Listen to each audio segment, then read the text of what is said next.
Family of Pwani Port Health Services. This is a sign that is a family which is holding together. Tumewekwa pamoja na wazazi wetu. Bwana Murkomen kama baba yetu, wakiwa pamoja na Majid. Kisha Pwani tuko na Bwana Jaji hapa, wameleta familia pamoja. Hatuna budi kumregeshea shukurani na kumkaribisha ili aweze akatuongoze kuanzia mwanzo hadi mwisho wa shughuli hii. Basi tunaenda mbele za Mungu kumshukuru kwa ajili ya kila jambo kutufikisha wakati tulianza mwaka, hatukujua tutafika hapa. Lakini Mungu ametuwezesha, ametuepusha na mengi maovu, ametuepusha na majanga mengi. Kwa hivyo tumekuja tu kumletea shukurani. Si party, isipokuwa ni mkutano wa familia, kuja pamoja, kujumuika pamoja, kushikana na kuonyesha umoja wetu, tukiomba kwamba utaendelea. Wacha tuamini na tuombe. Baba, katika jina la Mwana Yesu Kristo, tunakushukuru asubuhi ya leo, mchana wa leo. Baba, tunakushukuru kwa ajili umetuwezesha kufika masaa haya tukiwa katika mikono mwako. Asante Baba kwa kuwa tangu asubuhi Jehova ulianza na sisi. Katika manyumba yetu tulipoanza asubuhi, tulikualika katika maisha yetu na tukakualika katika shughuli yote ambayo itakuwa mbele zetu. Mfalme, pokea sifa na utukufu kwa kuwa umetuwezesha Jehova.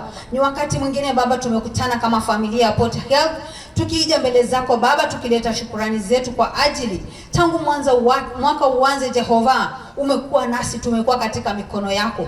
Tumekuwa katika shughuli zetu ambazo zina changamoto nyingi na majaribu mengi, lakini Mfalme wa mbinguni umetulinda na umetuokoa na yote Baba. Asante Baba kwa ajili ya afya njema, hata wale ambao wamekuwa katika hali ya miili dhaifu kulingana na afya zao Baba, umewawezesha wote wakapona, na wale ambao walipitia changamoto za maisha pia Baba umewafikisha tukiwa salama. Asante Baba kwa amani yako ndani ya maisha yetu, hata kazini mwetu Baba. Pokea sifa na utukufu. Kipindi hiki Baba tunajikabidhi mikononi mwako Jehova, tukikabidhi kila kiongozi ambaye alihusika katika hii shughuli Baba, ili kuifanya ikaweze kufanikiwa katika mikono yako Baba. Ukaweze kuwapa hekima na maarifa kutoka mbinguni Jehova, wasiwahi tumia hekima za kibinadamu kutuongoza Jehova. Ekeza hekima yako na maarifa yako kutoka katika kiti chako cha enzi, ili watuongoze katika njia ambayo inafaa Jehova. Walinde na kila majaribu ya mwovu shetani Jehova, na sisi pia kama watoto wao ama tunaofanya chini yao Baba, ukaweze kutuhifadhi katika ulinzi wako. Asante Baba kwa kuwa ni Mungu mwaminifu. Tunaamini unaenda kutenda katika kipindi hiki cha siku zilizobakia, utatuvukisha salama, na hata tukianza mwaka Jehova utakuwa na sisi. Tazama mbele zetu tunazo shughuli mbalimbali, tunaweka kila ratiba mikononi mwako Mfalme, ili ukaweze kuitakasa. Tunatakasa mahali hapa kwa damu ya mwana Yesu Kristo. Jehova, takasa kila kona ya mahali hapa, uwanja huu Baba tunaosafisha na damu ya mwana Yesu Kristo, na sisi Baba tunajitakasa miguuni mwako. Tusafishe sisi Baba, kama tumekuja na uovu wote Baba, tunaomba ukaweze kuosha, ili Baba tukakubalike mbele zako. Tazama chochote ambacho kitakuwa na najisi Baba, tunakikataa katika jina la mwana Yesu Kristo. Tunaita tu uwepo wako. Kila jambo ambalo litafanyika hapa liwe tu kwa ajili ya ukuu wako Mfalme yetu, na iwe tu kwa ajili ya utukufu na sifa zako Baba. Asante Baba, tunaamini kwamba unaenda kumaliza na sisi, na haya yote ni kwa ajili ya utukufu na sifa yako, na nikupitia jina la mwana Yesu Kristo aliye Bwana na Mwokozi wa maisha yetu tumeomba na hata kuamini. Sote tuseme amen. A very warm welcome for all the people who are present here today. I wish to extend my special welcome to the guest of honor, the head of Port Health Services Kenya, Mr. Benjamin Murkomen, who is with us today, Mr. Majid, who is from Afya House, Nairobi, all the officers in charges, Coast Region, my dear colleagues, ladies and gentlemen, I all welcome you to this place known as BOFA for this year's end of year party for the Port Health staff, Coast Region. It is a very special event that we observe it at least the end of every year. And I think this is the third of its party, the third times we are having this kind of party under the leadership of our able leader, Mr. Judge Kombo. We should appreciate, because it has never been a very common event in our department, but because of the leadership of Mr. Judge and all other charges in the Coast Region, it is possible to have such an event that we set a one day for all the staff to come and make merry in one way or the other. So today's, we don't have much, but at least we are going to enjoy whatever little we have for today, and it will make it a very memorable event for everybody to remember. I don't have much words, but I think a special welcome to our chief guest, Mr. Benjamin Murkomen. I hope everybody is going to enjoy this party. Once again, say thank you. Tafadhali Bwana Zilo, mnyanyueni na makofi ya kilo tafadhali. Anapokuja kwa jukwaa aje na makofi ya kilo. Nashukuru sana kwa siku hii ya leo, na nashukuru sana kwa nyote mliofika, na tutaongea mengi, lakini mengi ni yale tuliyoyaona na mengi ni yale ambayo yanakuja. So kama mtu wa kwanza kuongea katika speeches, ningependa niseme kuwa nashukuru Mr. Murkomen, nashukuru Mr. Jaji, nashukuru kila mtu aliyefika hapa. Nashukuru pia wapishi, nashukuru kila mmoja, na mimi nitakuwa wa mwisho baada ya kuwa nimezungumza wa kwanza, then I'll speak last, and when I do I'll be saying goodbye, because I'll be mentioning Thanksgiving and everything. I want to say this day is very, very important for me and for everyone. I once told Madam Consolata that I will make it. This time I will make it. She was, but I never got to attend the others. We would plan and everything, but then eventually I would not make it. This time I said, nevertheless, I have to attend. I want to celebrate the cohesiveness that we have in this POE. And if I say I give thanks, is nothing comes easy, and nothing comes without any effort. We have very able leaders that we have. I cannot mention them. And even among the ones who are not clearly leaders, they are also leaders in their own capacity. I want to say thank you to all who are below us. because you cannot make it if you do not have a team. And there's another famous politician who said that we have to be like Liverpool. Yeah, they have their own slogan. You will never walk alone. Yeah, so it is important to also appreciate that we have a team. It is also important to also respect, because being given an opportunity is not easy. You may all of you be able, but then one person will lead you. So, and we have to respect and we have to support, because we are not supporting an individual, we are supporting leadership. And if you have to, even when you think if you want to be supported and respected, then you have to also respect and support. So I want straight away to go to I want to begin with law, and I want to say our support staffs have been working tirelessly to make sure we succeed, even when we have gaps. And we know we have gaps, and this is the whole region and this is the whole republic, we have gaps. But we have very able support staffs, very well motivated. And I cannot mention all of them, but because if I do, I will miss to mention some of them, which is not a good thing. And that is why other people say all protocols observed. If you say all protocols observed, it means you cannot mention each and every one by their credentials and everything. So I respect you, all the support staff, coming from Lamu, coming from Taveta, coming from Lungalunga, coming from Mombasa, coming from all over.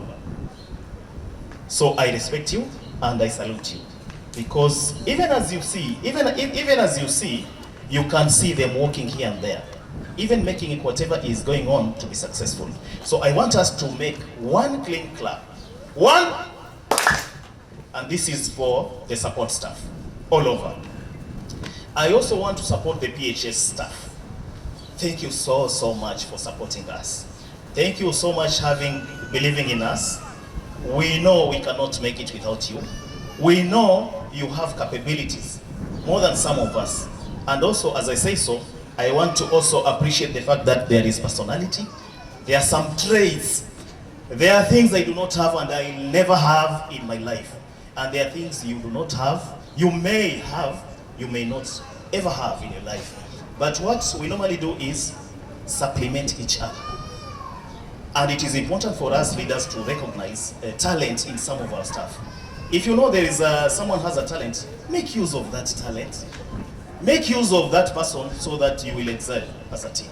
So I really thank you guys, the PHS staff, for whatever you do, because it is not only in Kilindini, where I come from, but you guys have been doing a wonderful job.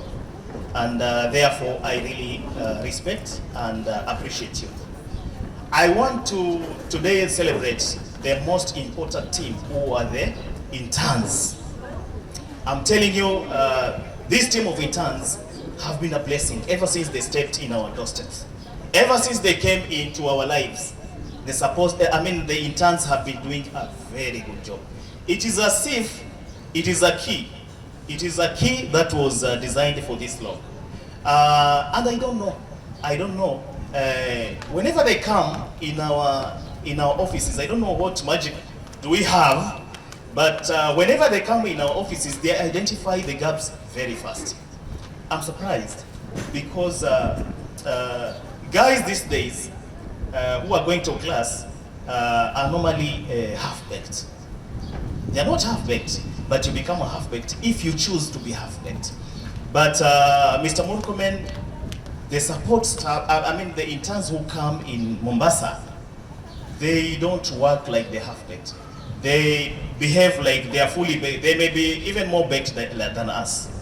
So, and I also wanted to pinpoint some few, but I'm worried if I do, I'll be also creating a gap. But there are people here in the interns who are very, very sharp, who are very, very good.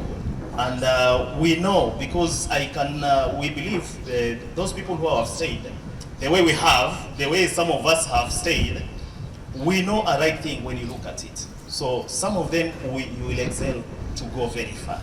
And we really wish the sky to be your limit. So we really respect with what you do. Sometimes we don't even want to think that you are not the PNPs. But we think with all the voices that we have been making, and with Mr. Murkomen, who is the head of Port Health here, we believe things will happen. Things happening, you know the goals. We want you to be employed just like yesterday. And we believe that will happen. We believe that will happen. And even if we keep quiet, but know that we are seeing the talent in you, know that we are recognizing whatever you do. So thank you so much for that. Finally, I want to say Mombasa Coast region is doing the best. Because I do not want to say, I want to substantiate because you know, if you say something, try to back it up. Just try to back it up. Who in this country identified the first mpox case? Is it in Coast region? Yes.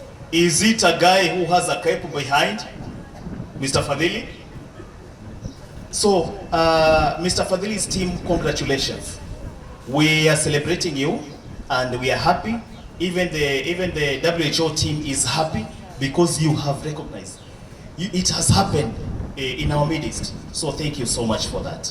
We know we are the best when it comes to, we are not just sharp in our minds, but we are learning. We are constantly learning. Constantly learning, and we want to be team players. You may not see us to be team players, but back in us, we are very committed in team playing. So we want to be pioneers, we want to be trailblazers, we want to be the first people to even recognize our people. If someone is doing the best, we better tell them we are doing the best. Even the MC, we have MC number 1 and we have MC number 2. So, and each of them understand their roles very well. So the number 2 was the one who was making people happy. As you come in, they mention things and what have you. So, did you even understand how the number 1 came in? You did not even understand. So, the official number 1 came in a very smooth transition. Mr. Jeff came in, and everything changed. Congratulations, Mr. Jeff. Congratulations, Mr. Donis. So, thank you so much. And today, I promised you something. I promised you are going to see changes. The way this thing is going to be coordinated, you will be happy. It will be every point comes after a next point, and the next point suggests whatever is going to come. So we are going to be organized. Some of us are going to be mentioned. Some of you do not even know. It will come from anywhere. So if you're mentioned to come in front, please be happy and don't be surprised. Yeah.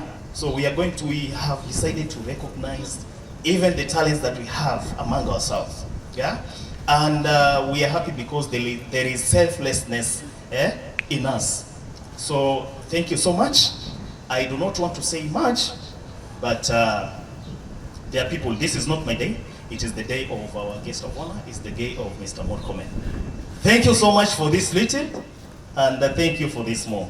I really appreciate it. Makofi mazuri tafadhali, makofi mazuri tafadhali. Nashukuru kwa compliments zako Bwana Zilot. Makofi ya kwanza tunawapa support staff ya kilo 1. Ya pili inakwenda kwa intern wetu wazuri sana Gen Z. Makofi. Ya pili PHS services. Ya tatu kwa wadosi wetu.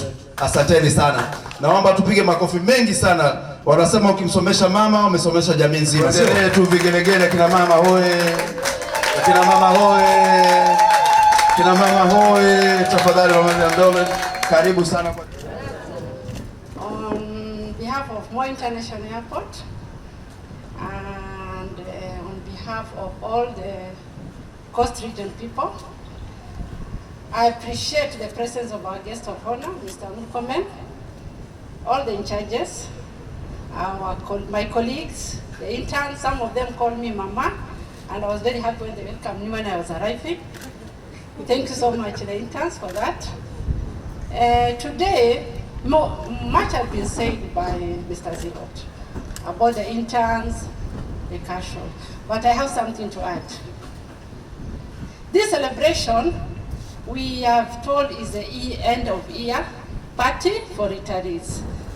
But our guest of honor, to me, I think we are celebrating more than that. One, if you see these people seated here, the permanent and pensionable PHOs, all of them are happy today. Am I right? The clinicians and our nurses, they are all happy. Can someone tell me why are you happy? Before even celebrating the end of the year. Yes. These people got their promotion, and this promotion came just after 3 years. The last promotion was 2021. I've worked with this ministry for almost 33 years. I've been in Mombasa region for 30 years. And you could stagnate in a position for almost more than 15 years before you get the next promotion. Our first promotion, 2021, our guest of honor was in charge, Jomo Kenyatta. But how did he do it?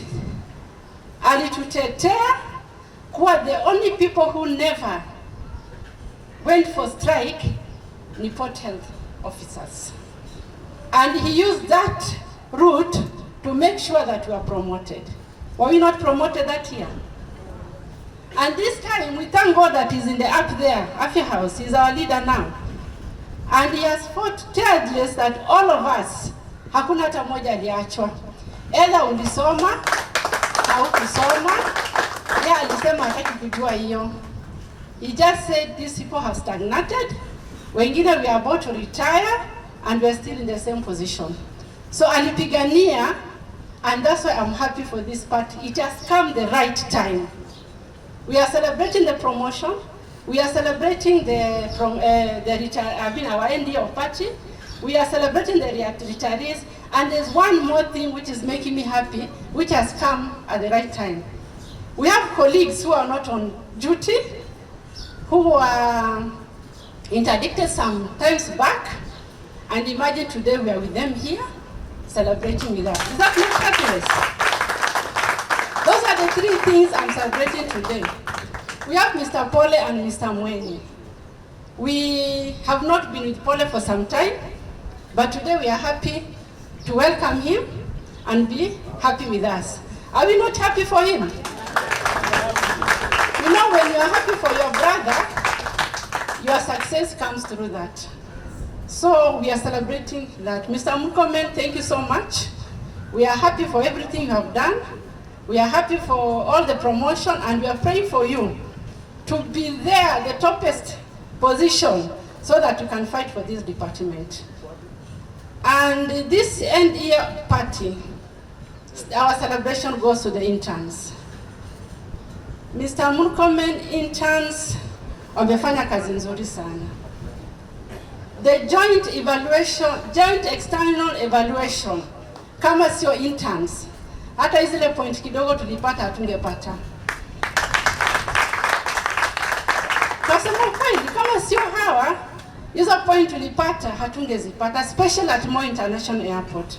I celebrate Nambuki, Margaret, Sharon, Manzur. Those people worked day and night to make sure we had all the plans, we had all the SOPs. And that's why we were able to get what we got it. Thank you so much, interns. And I pray, Mr. Murkomen, when you go up there on the table, let them be the first people, these interns who have come to us, to be employed among the 203 people you are saying that I would really appreciate the day I'll be leaving the service, which I have a few years to go. I'll be happy to see all these interns working within Port Health Mombasa region. That is my prayer. Lastly, our subordinate staffs. I cannot forget you. All what Zilot has said is true. If you give them work, in fact, some of them even we call them PHOs, because it reaches a point that we have shortage of staff. It reached a point that they have to screen the passengers with us. We taught them everything. We showed them how to go on themselves and screen the passengers. I celebrate all the interns, the subordinate staff, the drivers who are always on time, wherever we call them. Congratulations and thank you so much. Lastly, Mr. Murkomen, when you go back to your team, tell them we are very happy. In fact, I've been working hotel region for 30 years. Let me be very sincere. I came here in 1994. I've been taken down Mara Niko Old Port, Kilindini Airport. Now I'm in airport. The leadership I'm seeing at Afya House was not there. Ukitaka kupigia mkubwa simu, ilikuwa lazima upite kwa wale wengine. But Mr. Judge, as our regional, he can call me and tell me, Mariam, uko na simu ya Murkomen, nipigie, umuulize what you want to ask. Is that not a progress? There's protocols, but Mr. Judge can tell you, call Olivia, call Majid and ask what you want to ask. Kitambo kulikuwa hakuna kitu kama hiyo. Ukipiga ilikuwa ni makosa. So tumeendelea na tumefika mahali hakuna kuogopana, si ndio? Ni kusaidiana ndio portal iende mbele. So Mr. Judge, I recognize your effort. I recognize your leadership, and you are really open. You are open in ideas. Mr. Judge is somebody who can consult. No, he is not being consulted. He consults the juniors. And that's how leadership is supposed to work. If you say I'm a leader, I cannot consult my junior, then with portals utafika mahali. We are here because Mr. Judge consult.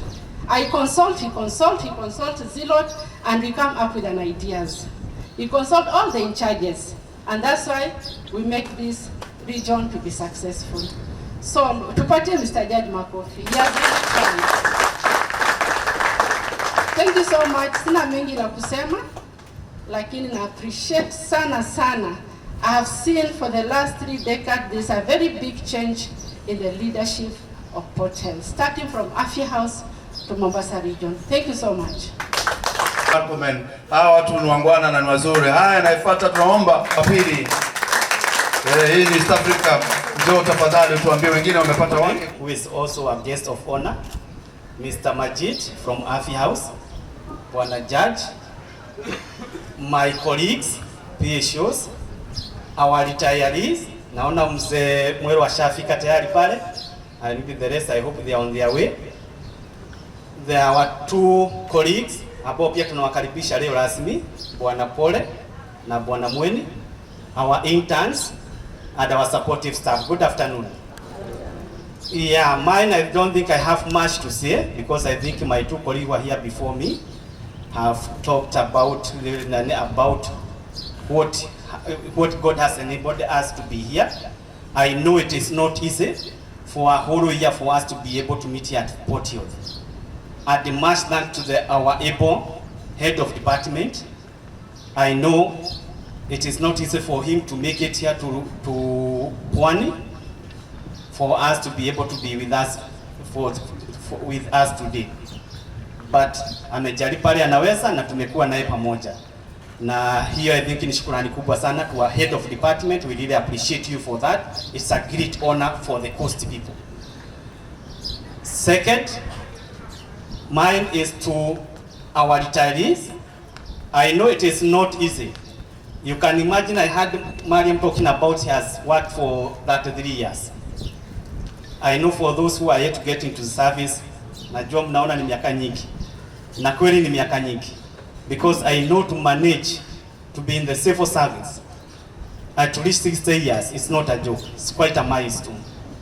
So I honor our retirees, those who are here, those who are not here, because it's quite an honor for them to reach that. Because hata sisi wenyewe tunatuona hapa, we are praying for that. I know there are several challenges when we are in public service.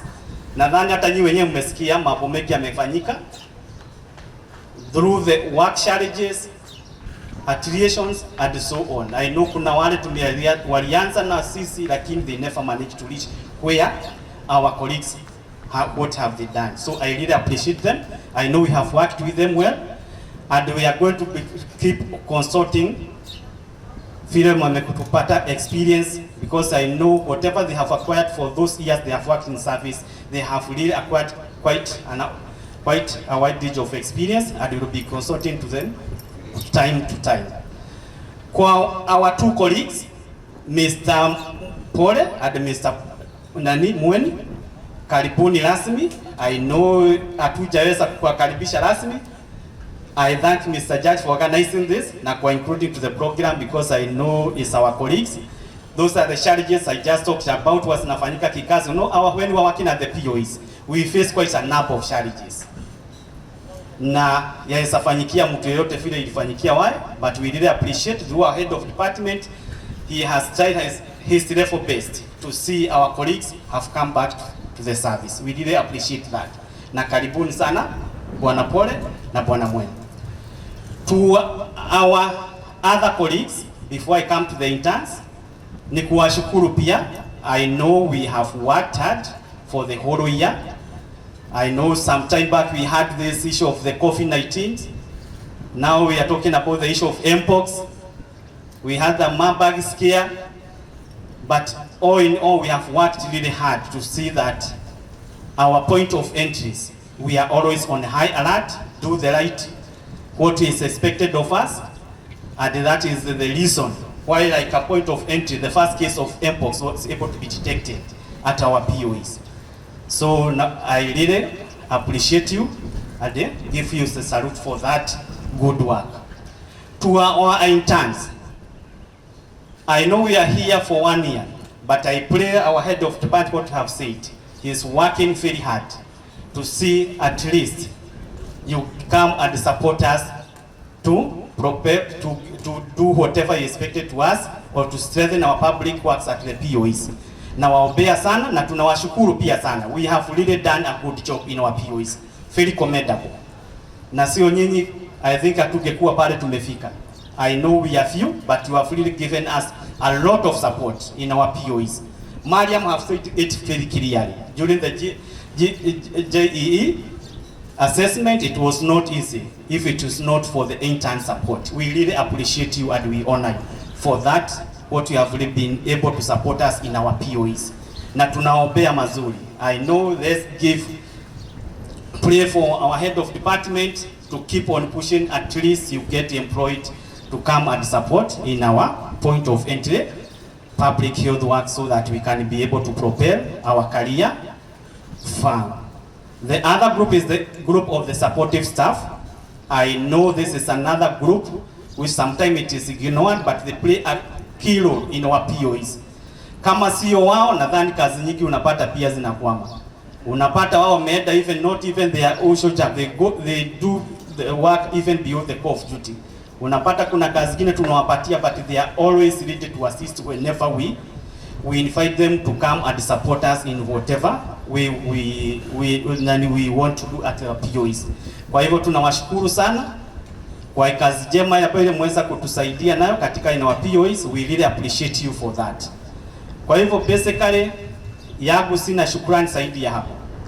Ni kuomba ya kwamba hii siku ya leo iwe ya fanaka, tuweze kuwa pamoja na pia kumsahau Mr. Judge. I think Mr. Baz has been a very good leader.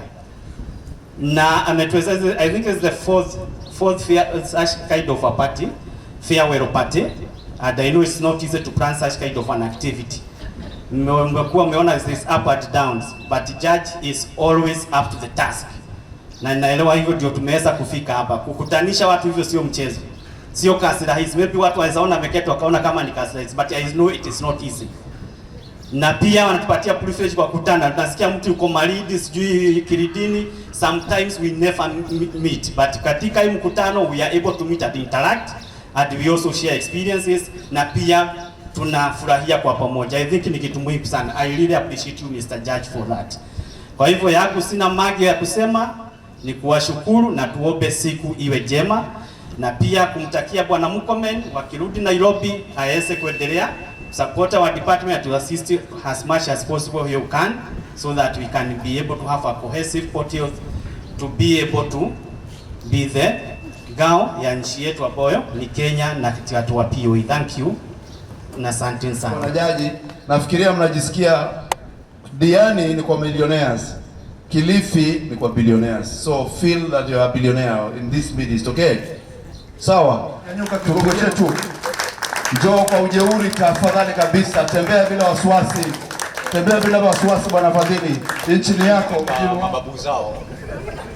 That's why wamezoea kunichezea. Kwa hiyo msiwe na wasiwasi na vijana wangu wakifanya mambo yao hapo. Naomba nichukue fursa hii kutambua uwepo wa Bwana Murkomen, our head of department, Bwana Majid, my colleagues from Taveta. Nafikiri nimeona hapa Washira na sitaita intern, my other incoming officer.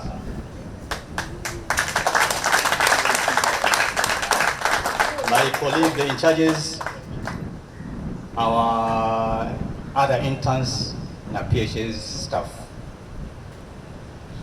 Ndaomba niwe mchoyo wa mazungumzo kwa sababu mambo mengi yamezungumzwa na wenzangu. Kuna bwana hapa amekuja kaongea, afikiri ni fan wa Liverpool, akasema we will never walk alone. Sure enough, Port Health Services Coast Region, we are not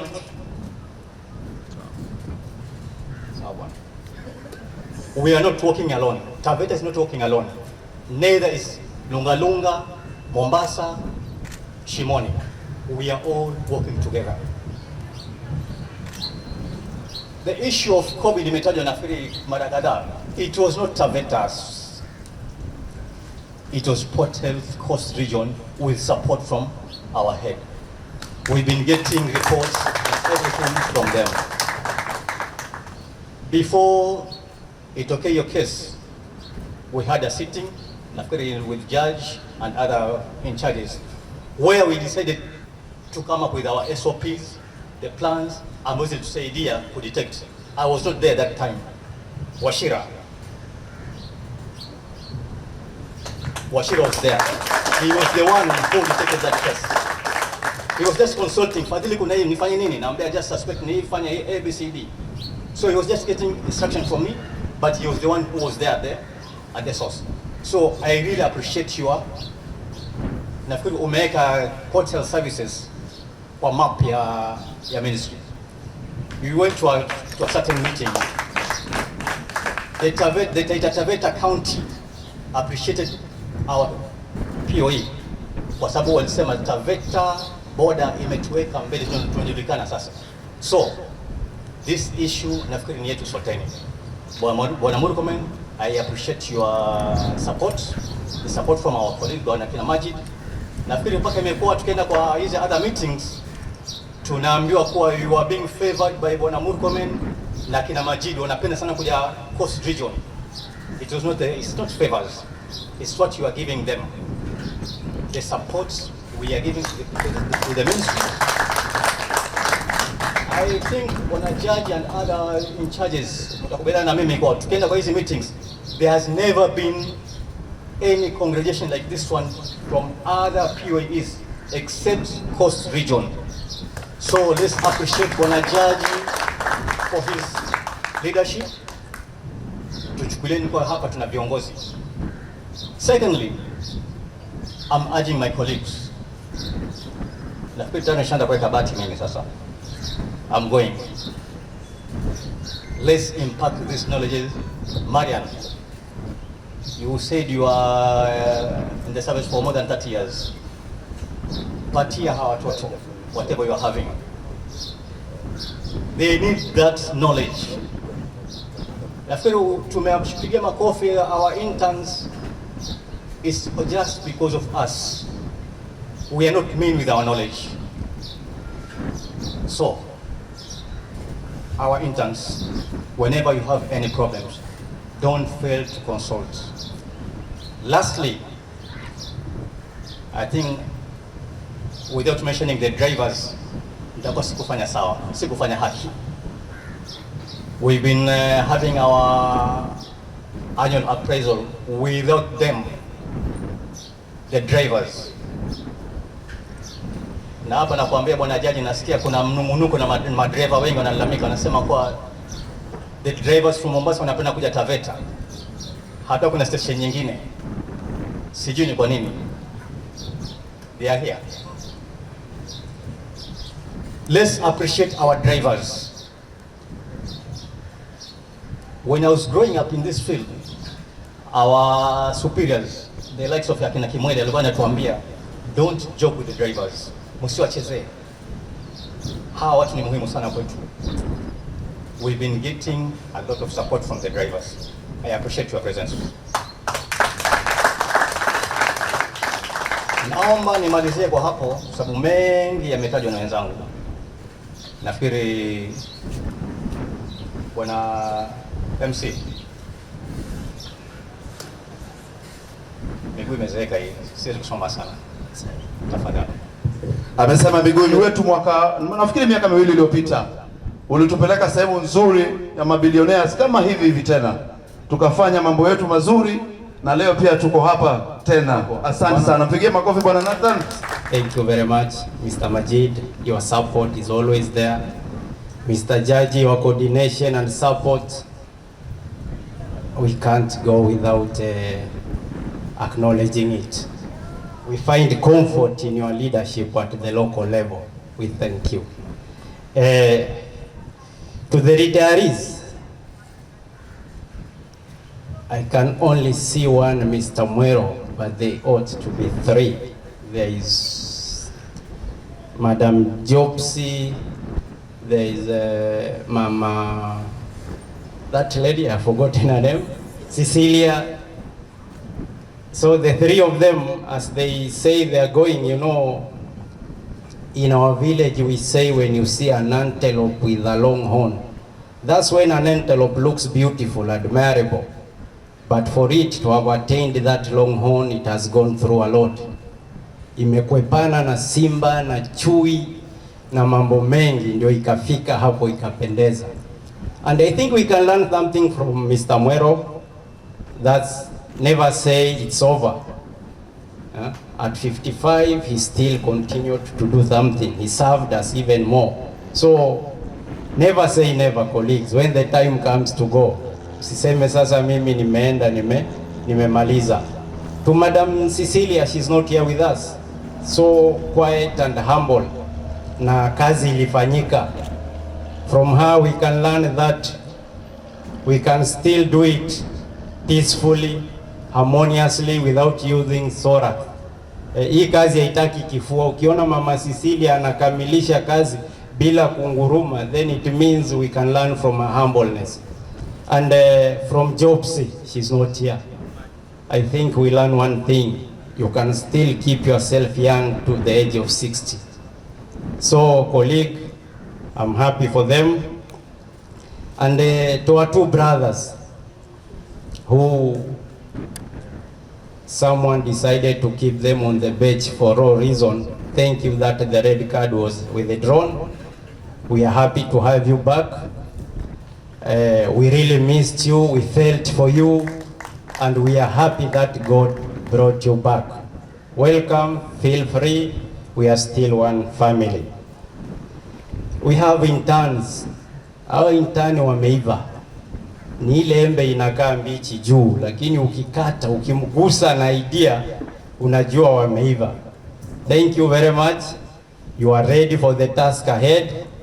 And to the supportive staff, we can't go without mentioning them, as Fadhili has said. They are always there for us. Some we've given them roles beyond their specific roles, and they have carried them on well. We want to thank you. As I conclude, let me talk about the importance of us being here. You know, we are born in a family. We belong to a family. But through career, we find ourselves that career has brought us to another family. The workplace has brought us to another family. And we are not just here because we work together. It's because we've managed to cultivate love among us. It's more than the career we share. There is love among us. There is unity. That's why we find it good to be here and happy. So I want to congratulate you as Sport Health family, that you should continue with that love. Beyond the career, we are brothers and sisters. And we have always been there for one another. Let's continue to be there for one another. So I think, let me borrow from the Holy Book. from the book of Joshua, whereby after the children of Israel have gone around the wall for the 7th time, he told them, shout because the Lord has given you the city. I think we have a reason to shout. God has given us good health.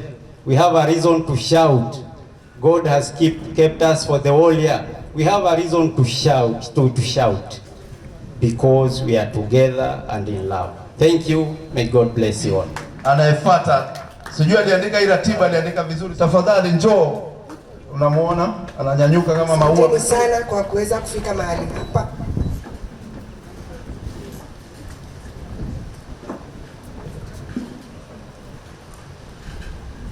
Asanteni sana sisters and brothers for attending this meeting. We want to thank the Lord for enabling us all to arrive here safely. I have worked in Port Health facility, Moi Airport, as my second post since I qualified. It's been many years. At least I'm the oldest person working in Moi Airport. Ukiangalia na wale wengine wote. So the many changes that have happened within Port Health, I have seen them all. But sijivunii hayo. Kile ninajivunia ni kwamba kuna umoja na upendo. Each and every person whom I've passed through, wale nimepitia katika mikono yao na hata wale ambao wamekuja, ni kuambia kwamba katika Port Health kuna upendo. But you only need to jiachilia. Ujiachilie tu, uungane na wenzako ili pia na wewe uweze kushare mambo yako na watu wengine. Otherwise ukijitenga, saa zingine huwa ni vigumu sana mimi kujihusisha na wewe kama umejitenga. And that is why we have the Undugu group. The Undugu WhatsApp group where sisi sote tunafahamikiana kama Port Health staff. If you are not on that wall, kindly join. I'm glad that I have 4 new nurses and an old one, and bado tuna shortage ya nurses, but we thank God that we have been able to make our duties in such a way that we cover their duties well. Na pia ushirikiano wetu na watu wa Port Health, Moi Airport, the Public Health Department, we thank God that we work in unity.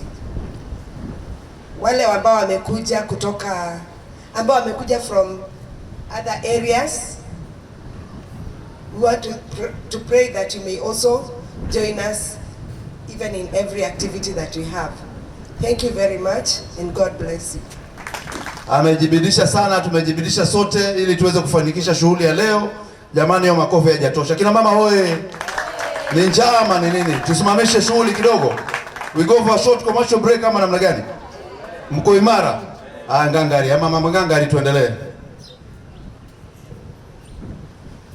Habari zenu nyote.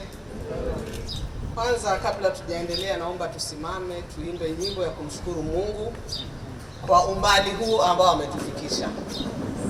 Si kwa nguvu zetu, si kwa uwezo wetu, ni kwa neema na huruma zake. Si ndio jamani? Sasa naomba tu tuimbe nyimbo ya kushukuru Mungu tukisema asante. Sauti yangu si nzuri sana, lakini nitajaribu. Naomba tuimbe kwa nguvu zetu zote. Maana kuna mtu anatamani angefika mahali hapa leo lakini imemshinda. Amen. Sawa? Amen. Twasema asante, twasema asante, twasema asante we Mungu wewe. Hakuna Mungu kama wewe. Jamani, tunaimba ama tunalazimishwa? Kama wewe. Hakuna Mungu kama wewe. Hakuna Mungu kama wewe. Ewe Mungu wangu. Wewe ni Alfa na Omega. Wewe ni Alfa na Omega.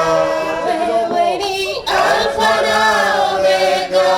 Ewe Mungu wangu.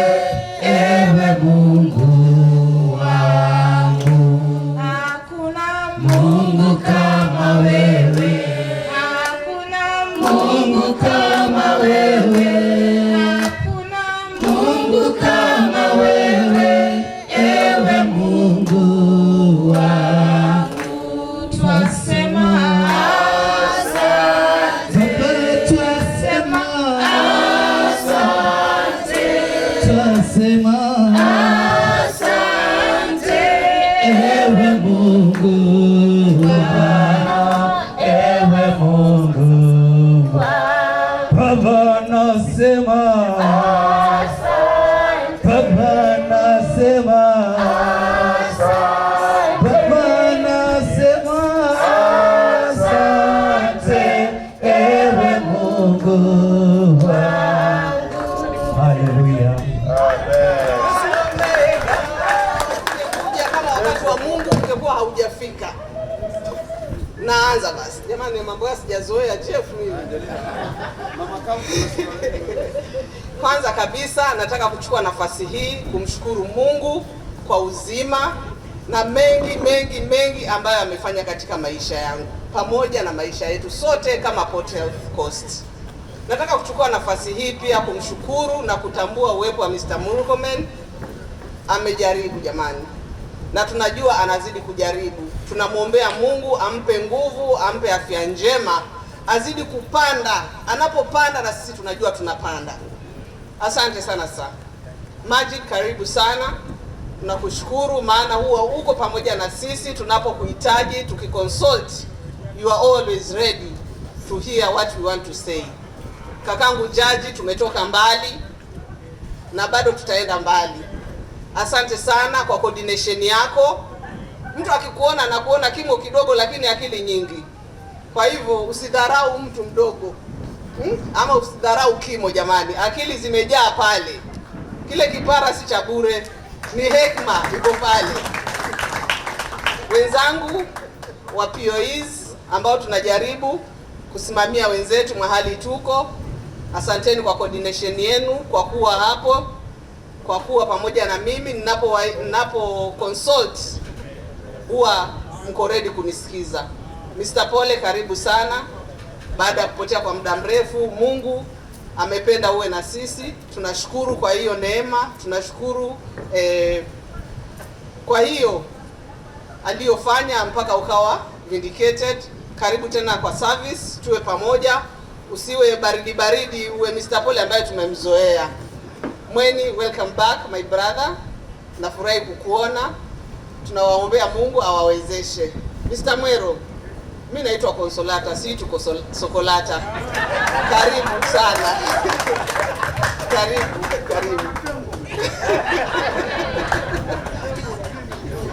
Sawa. Karibu.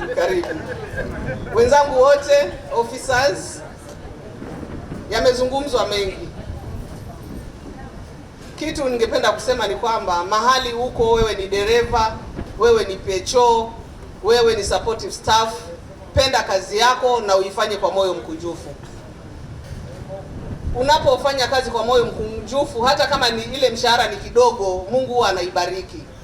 Lakini usiwe ni mtu ambaye unataka kusukumwa. Fanya kazi yako na mengine umwachie Mungu. Advice ningependa kupeana kwa Gen Z ama wenzetu ambao hamjafadha your studies. Sababu moja, labda ilikuwa unasema naenda kusomea nini, serikali hainitambui. Kwanza usomei serikali, unajisomea mwenyewe. Further your studies. Sisi tumeona matunda ya ambayo yametoka kwa furthering our studies. Unapofurther studies zako, huwa Mungu hata kuacha. Iko siku tu. Sasa tunacheka, tuangoja makaratasi tuyaone. Tuone starting salary inasema ni ngapi.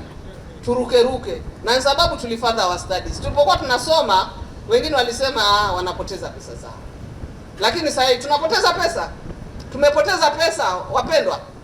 Wale ambao mmepromotiwa hamjapoteza pesa zenu. Kwa hivyo hii iwe ni changamoto kwa wenzetu ambao hamtaki kusoma. Someni jamani, someni. Gen Z, hata kama internship whatever itakuwa imeisha, lakini kama una nafasi ya kufurther your studies, kindly do so. Opportunities zikija, utakuwa katika mstari wa mbele. Otherwise mimi sina mengi ya kusema, ni kuongezea tu kidogo kwa kusema kwamba the welfare ambayo tuko nayo ya undugu to join, wengi wameiona matunda yao. Usingoje upatwe na shida alafu uanze kulaumu watu. Ingia, tuungane pamoja, tusaidiane ili kazi iende mbele, maana upendo ndio commandment kubwa Mungu aliyoweka. Na hii undugu wetu ambao tumeweka ni ya upendo tu. Tunabebeana mizigo. Unapobebea mwenzako mzigo, huo ni upendo tosha. Kwa hivyo tujoin, tupendane na tubebeane mizigo. Asanteni sana. Na kitu cha mwisho ambacho ningependa kusema, sisi ni binadamu. Kama kuna mtu nilimkwaza kwa njia moja au nyingine, na kama kuna yule aliyenikwaza kwa njia moja au nyingine, mimi nimesamehe. Unaambiwa usibebee mwenzako mizigo. Unapobeba kitu katika roho yako, wewe ndio unaumia, lakini mwenzako anatamba, anadunda njiani, manake yeye hajakubeba. Tusibebane, tuwe ni watu wa kusameheana. Asanteni sana na Mungu awabariki. Zero, Baba O, tafadhali nyanyuka uje uongee mambo ya Old Port. Fort Jesus kule chini. Mpigieni makofi. Kuna hoteli nzuri sana pale inaitwa Forodhani. Tukaribishe kule bwana. Tafadhali Baba O. Kiwanja ni chako. Na yeye mwenyewe ni mkazi wa Kilifi, ndio governor wa hii area. Kama sio yeye hatungepata hii sehemu. Asante. Asante sana. Asante sana. Napenda kumtambua our able leader of the head of the department Port Health Services, Mr. Murkomen, Bwana Majid from Afya House, Mr. Judge Kombo, our regional boss, and all in charges of various stations in the coast region, na ndugu zangu wote ambao wamehudhuria mkutano huu wa leo. Mimi niko pale Old Port, lakini nimesimama tu kwa niaba ya mwenzangu ambaye nimemwangalia nikaona ni kama hajafika ama pengine amekwazwa kidogo mahali kwa siku ya leo, Bwana Ramadan. Kwa hivyo niko hapa tu kumrepresent. Na Old Port pale tuko maafisa watatu, na hao wawili hawako. Mmoja ambaye ni Madamu Kamula, nafikiri alijiexcuse kwa sababu ya mambo yake ya kiafya kidogo, alikuwa amesafiri, ameenda Nairobi kuangalia mambo hayo, na tunamwombea Mungu ili aweze kupata nafuu ya haraka. Siku ya leo nafikiri ni siku tu ya furaha. Hatuko hapa tuongee mambo mengi hivi, ni kama tumechelewa. Tunataka tungoje tuone kama kuna nini kule pande mwingine, ili tuanze mapochopocho yetu. Kwa hivyo mimi ni mwenyeji hapa Kilifi, na nafikiri ningetaka tukutambua wale ndugu zangu ambao tulishirikiana kidogo ili kufanya kuorganize hii event. Alikuweko mimi, nikawa na wenzangu Madam Consolata, msimama kidogo, Mzee Jeff ambaye yuko pale, Jaka yuko wapi? Jaka yuko pale, Madam Marian from airport yuko pale, jaji mwenyewe mhusika mkuu yuko pale. Nafikiri japo kulikuwa na changamoto kidogo, lakini tunashukuru siku itapita vizuri. Na kabla sijatoka hapa, ningesema pia kuwatambua wale wenzetu ambao ni wakongwe katika profession, ambao walikuwa na shida kidogo kwa mambo ya kikazi, Mr. Pole Mwangemi na Mr. Mweni. Nashukuru sana, Mungu amefanya maajabu yake na sasa tuko nao rasmi. Kwa hivyo tumewakaribisha sana na tufanye kazi pamoja kama kawaida. Kwa hayo machache naomba kukomea hapo. Asanteni. Tafadhali makofi mengi kwa gavana wa Kilifi. Ametufurahisha, ametufanyia wema, ametupa wasia yake. Naomba kumkaribisha Bwana Mahamad wa kutoka Lamu Seaport. Amekuwepo, ana experience ya kutosha ya Kilindini Seaport. Ninashukuru sana Mwenyezi Mungu, na ninashukuru kama kuna nguvu za maombi na kama Mwenyezi Mungu anajibu maombi, then mimi niliomba na Mwenyezi Mungu alinijibu. Kabla kuendelea, ningechukua fursa hii kumshukuru mgeni wetu wa heshima Bwana Benjamin Murkomen kiambatana na Majid kutoka Nairobi. Pia ningependa kumshukuru jaji, na nitazungumza zile shukurani zangu ambazo specifically jaji anastahili kutoka kwangu. Pia ningependa kuwatambua na kuwashukuru wale heads wote wa POE Coast Region, wenzangu wote ambao tulifanya nao kazi na tuko nao hapa, na wale jenzia ambao nimekuja nimewaona na tutafanya nao kazi. Pia kuna wale support staff ambao tunao. Kwa kweli nayo mengi ya kuzungumza, lakini kwanza ningetaka kutoa shukurani kubwa sana.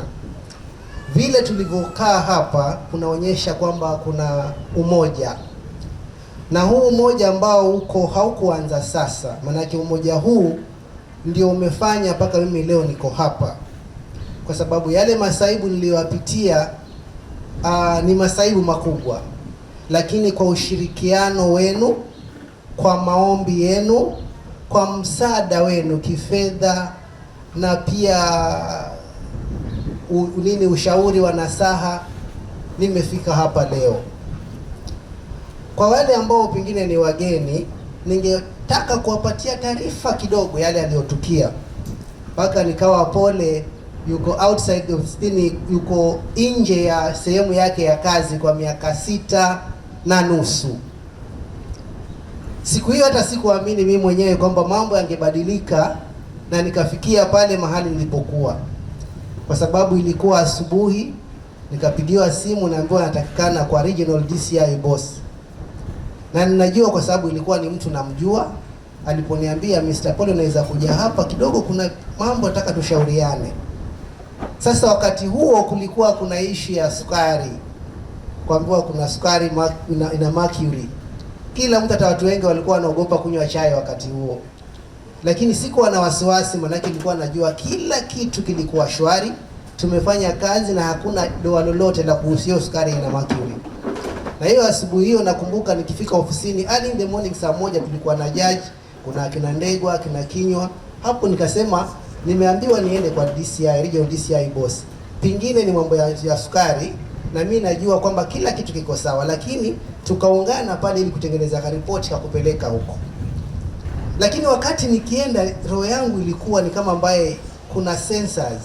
Hata niliongea hapo tukiwa na kina jaji, nikasema naweza kuwa natoka hivi lakini kurudi nisirudi, maanake hujui kama kuna mambo gani. So niliacha kila kitu kwa meza, funguo zangu, everything, na nikitoka casual kwa sababu nilikuwa najua nitarudi. Nilipofika huko mambo yaligeuka. Si sukari ambao nilikuwa naambiwa naitiwa, nikaambiwa tu ngojea simu kutoka kwa mkubwa Nairobi, mkubwa wa DCI, na utaambiwa yale mambo ambayo ameambiwa kwamba utafika hapa. Tulingojea, baadaye tukaambiwa rudini lunch kwa sababu bado yuko busy. Tukarudi saa 8. Kurudi saa 8 na wenzangu wa Kenya Bureau of Standards, kulikuwa na wengine pia wa KRA wameitwa hapo. Tukakaa hapa kufika kama saa 9. Tukaitwa na yule mkubwa wa CID pale, regional boss, kwa conference, mtu ambaye tunamjua, ambao tumefanya kazi pamoja. Kile alichosema ni kwamba sasa, ndugu zangu, mambo yamebadilika. Yamebadilika hali ya kwamba sasa ninyi hamtarudi huko ofisini kwenu na nyumbani hamtarudi. Ninyi mmekuwa ni state guests. Tulicheka sote kwa chorus kama vile tunavyoimba. Mimi, watu wa KEBS na watu wa KRA tukacheka. Kwani what is happening? Naambiwa nimepata hizo instruction kwa boss, and the boss is always right. Kwa hivyo hamtarudi tena. Saa hizi nawapatia ofisa wangu ampeleke pale central police. Akaja, tuka escorted. Tukaenda huko ndani, of course tuliwekwa mahali pazuri, lakini mahali pazuri si kwamba ni pale pazuri unapofikiria. Wale nini wakubwa wa polisi wale wakasema ninyi hamtaingia kule kwa sel, lakini kuna mahali hapa mnaweza mkaketi hapa kwa floor. Lakini kule kwingine manake kuna harufu za mkojo, mavi, kila kitu. Na wale ambao kule wengine ni walevi, lakini kwa sababu walikuwa tupatia heshima ni officers, tukakaa mahali pazuri. Sasa tukiwa hapo kitu kama saa 12 kulikuja mkubwa mwingine wa CID kutoka Urban. Tunajuana naye, anaitwa Nganga. Alikuja hapo akatusalimia, alafu akasema we are very sorry. Ninyi watu mnajua yale makosa ambayo mnashtakiwa nayo. So in the first place, mtu kama mimi nilikuwa hata sijaandika statement, sijaambiwa na kosa gani, and that's what it. Naambiwa yale makosa ambayo mnashtakiwa nayo, charge sheet is already out and signed. Naambiwa ni attempted murder kwa sababu ya kurelease fertilizer. Tulicheka tena. Kurelease fertilizer, alafu charge sheet niambiwa attempted murder. Kwa hivyo saa hii ninyi mtabidi mpelekwe Nairobi kwa sababu wale wengine managing director wa KEBS na deputy wake na wengine watu wengine wa KRA wako Nairobi. Lakini kwa moyo wangu mimi nilikuwa najua kwamba sina kosa nimefanya. Kwa hivyo hata kama nimewekewa yale charge sheet nasema kwamba ni attempted murder, kwangu mimi najua Mungu yuko na sikufanya kosa, and at one time nitatoka. So nilikaa pale, na shukuru siku hiyo kuna Ndegwa na Nathan, kwa sababu ilikuwa ni 22nd of June. Baridi ilikuwa imeanza kubisha hodi Mombasa. Waniletea jacket. Nashukuru sana Nathan yuko. Aliletea jacket yake akiwa na Ndegwa. Ilinisaidia kwa sababu ni pale chini ukichoka unaweka kichwa hapo kwa floor mpaka asubuhi. Asubuhi sasa ikawa ni safari ya kutoka Mombasa na kupelekwa Nairobi. I remember that morning nilipotoka saa 12. My only daughter alikuwa 2 years by that time. Alikuja na mamake mbele hapo kwa Central. Wakati nikitoka niko na handcuffs. Nikiangalia my daughter kwa sababu kila asubuhi kabla kuenda kazini lazima nicheke na yeye nimshumu kidogo alafu niende kazini. Nikirudi jioni similar things. Sasa vile kuniona anataka kunirukia. Ameona babaki kama kawaida, lakini hakuna nafasi. Alilia nikitoka mimi naelekea Nairobi, yeye analia tu. But I said kwamba Mungu anaje. So tukaenda Nairobi. That's what happened on 25th. Tukapelekwa mahakamani, attempted murder. So many things happened kwa sababu ilikuwa ni hata kupatiwa bond ilikuwa ngumu. Ilifika karibu saa 12 kuelekea saa 1. Ninaambiwa kwamba hatutapatiwa bond na tukae ndani permanently. Lakini magistrate alikuwa so courageous. But zile bond terms zilizopatiwa hazijawahi kupatiwa mtu mwingine. Cash bail ya 2 million, surety ya 5 million, personal bond 10 million, zote concurrently, hakuna or, because hizi zingine unaambiwa or cash 2 million or, lakini zetu ziliwekwa pamoja hizo. Atago hambo haijawahi kuonekana tena, but still tukasema Mungu yuko. But I'm glad kwamba whatever happened ilikuwa imeshtua watu wote kwa department yetu ya public health. Wakati wote tulikuwa na Mr. Kefa Ombacho. The whole country, watu wa public health walikuwa ni kama ambaye wanashtuka what happened to Pole. Na nilipata msaada, overwhelming support from my colleagues ambao tuko hapa. Ndio nikisema huu mmoja wetu ni mzuri, basi ni mzuri ulianzia wakati huo, na ninaomba tuendelee hivi tukiwa na mkubwa wetu Bwana Murkomen. Nilipata mchango kutoka kwa colleagues. Wakati huo nilipotoka nikielekea kwa DCI, nilimwacha jaji ofisini na nikamwambia jaji, tafadhali take care of the office na endelea. Nilikuwa ni kama ambaye nimemwanoint. Hapo katikati kulikuwa na mambo ya kwamba probably akae aside, lakini mimi nilikuwa nimeona kuna nini kwa jaji, na nilikuwa wakati tukifanya kazi nilikuwa si mtu wa kuficha, na nilikuwa ni kwamba leo naweza kuwa kwa ofisi, na kesho naweza nikatoka, na hata nikitoka kisha najua kwamba pale kazi itaendelea. Na nashukuru kwani hiyo miaka 6.5 ambayo nilitoka, Port Health iliendelea vizuri.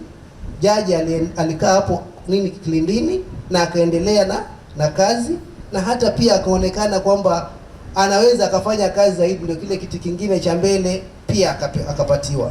Kwa hivyo natoa shukrani kubwa sana, kwani Mungu ni mkubwa. Maombi yenu, msaada wenu financially ulifanya mpaka mimi nikafikia pale nimefika.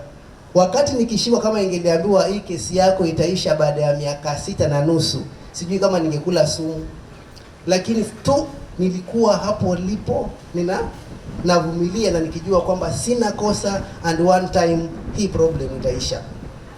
Kwa hivyo hiyo nimempatia tu baadhi ya yale mambo ambayo tunapitia, kwamba hizi area zetu za kazi tunafanya, lakini they are somehow they are hazards.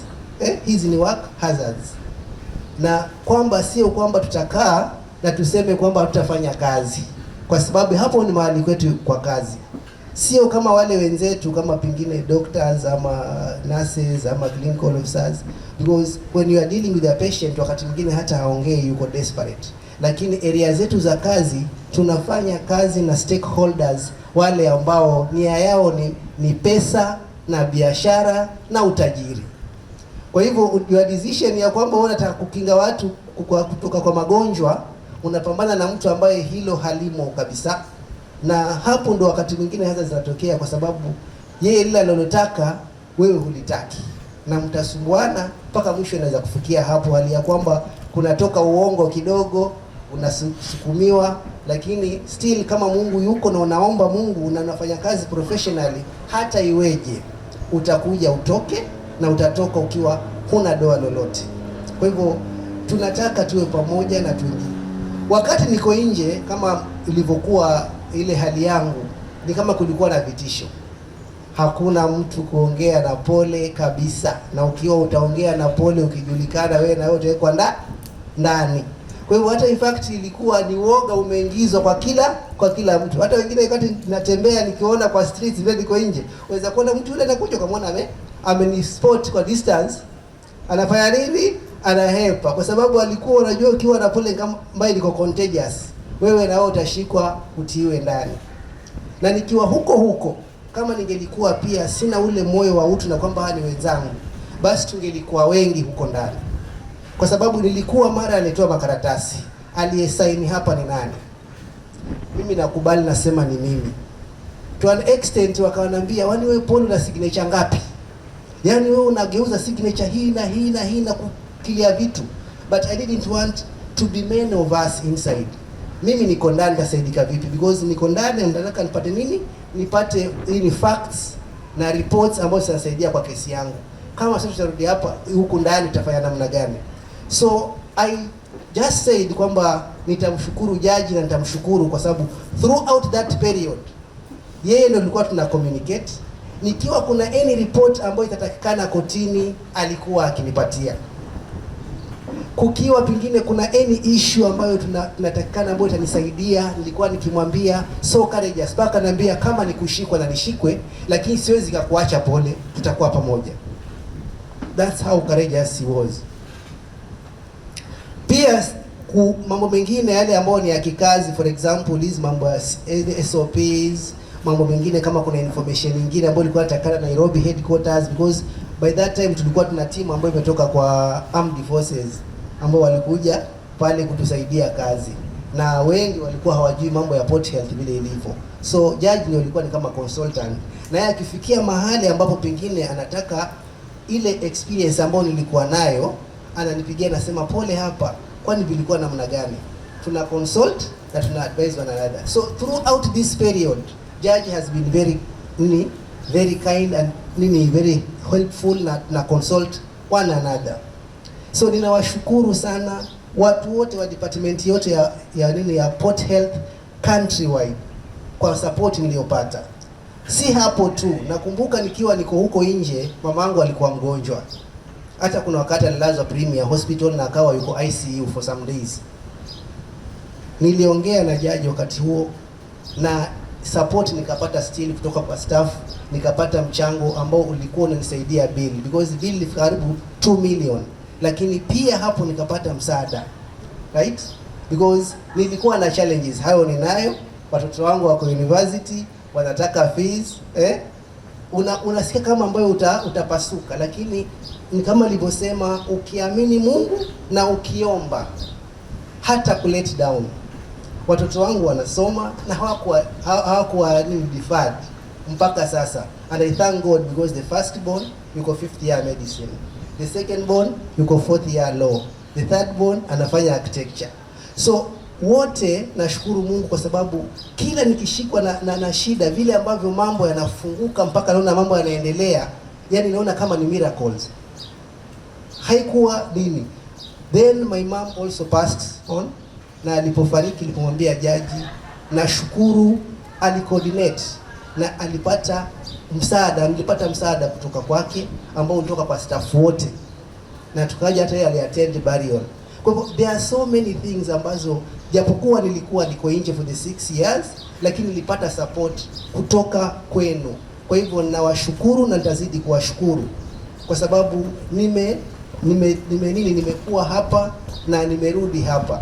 So leo niliposikia kwamba nilipoambiwa kutakuwa na party na wewe pia utakuwa mmoja wao, nilijisikia kama ambaye nilikuwa nimekufa na nikafufuka tena. So I'm very very happy. I'm very happy for you people that you have been with me throughout mpaka nimefikia hapa na nimerudi tena kwa kazi kuwa na ninyi. Tutakuwa pamoja na tutasaidiana na tutasonga mbele. Kwa hivyo ningeongea zaidi, lakini sasa ningeweza kukomea hapo, manake nikianza kusimulia yale mambo na masaibu ambayo nilipitia, pengine naweza hata nikaanza kutoka na majini. I wish you journey masses. Thank you very much. Asante sana maamini. Naomba kumkaribisha Bwana Mweni. Mume. Asante bwana. Ni mume usimke kwa Wakamba. All the Port Health in charges, I'd like to say that this is a very good occasion, special occasion, which almost makes me lose words to describe. Because I've been outside for almost 16 months, and it has been a very trying time for me. It also makes me a bit emotional. And the support that you have accorded me is beyond measure. And I'd like to thank you all. I think I can't go on from here because I feel a bit emotional. Thank you. Asante sana. Mzee Mwero. Nyororo.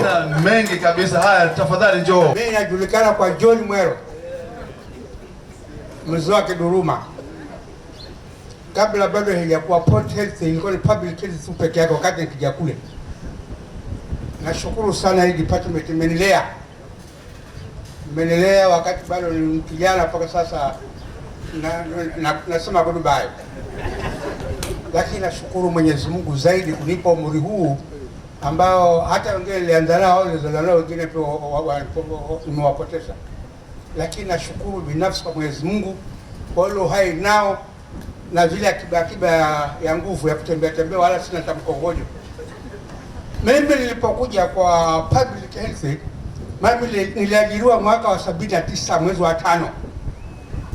Transfer yangu ya kwanza ilikuja airport kule.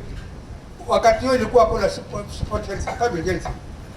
Nilipokelewa na incharge wangu ilikuwa kwa Mideva mama. Na wapili ilikuwa naona pale tulishika nayo yule madam yule mimi namsifu sana kwa sababu tulikuwa na wao yeye na mwingine na hawa ambao hawakuja. Basi wakati huo ilikuwa inaitwa public health peke yake na wengine. Ilipobadilishwa Port Health, mimi nasema juzi hii kipendo kwa sababu mambo ya county sio. Basi bwana, nimesukuma hiyo department, nimesukuma hii pale, nimepambana, Mungu anajua. Kukawa siku moja madereva wote wameritaya, bado mimi mpaka shift ya ambulance ile ya usiku ikatolewa.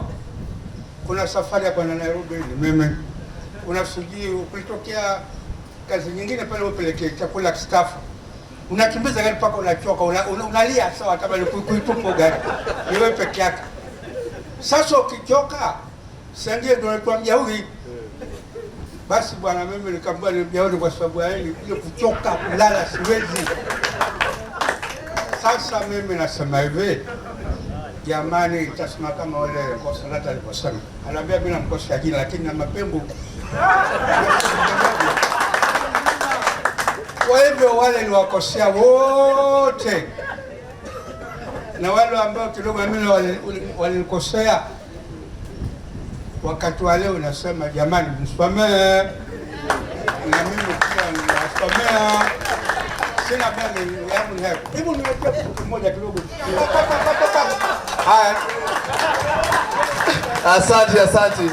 Faida yako tumeiona, tumeitambua Bwana Mwero, asante sana. Tutaingia kwa hiyo ndege hata sisi.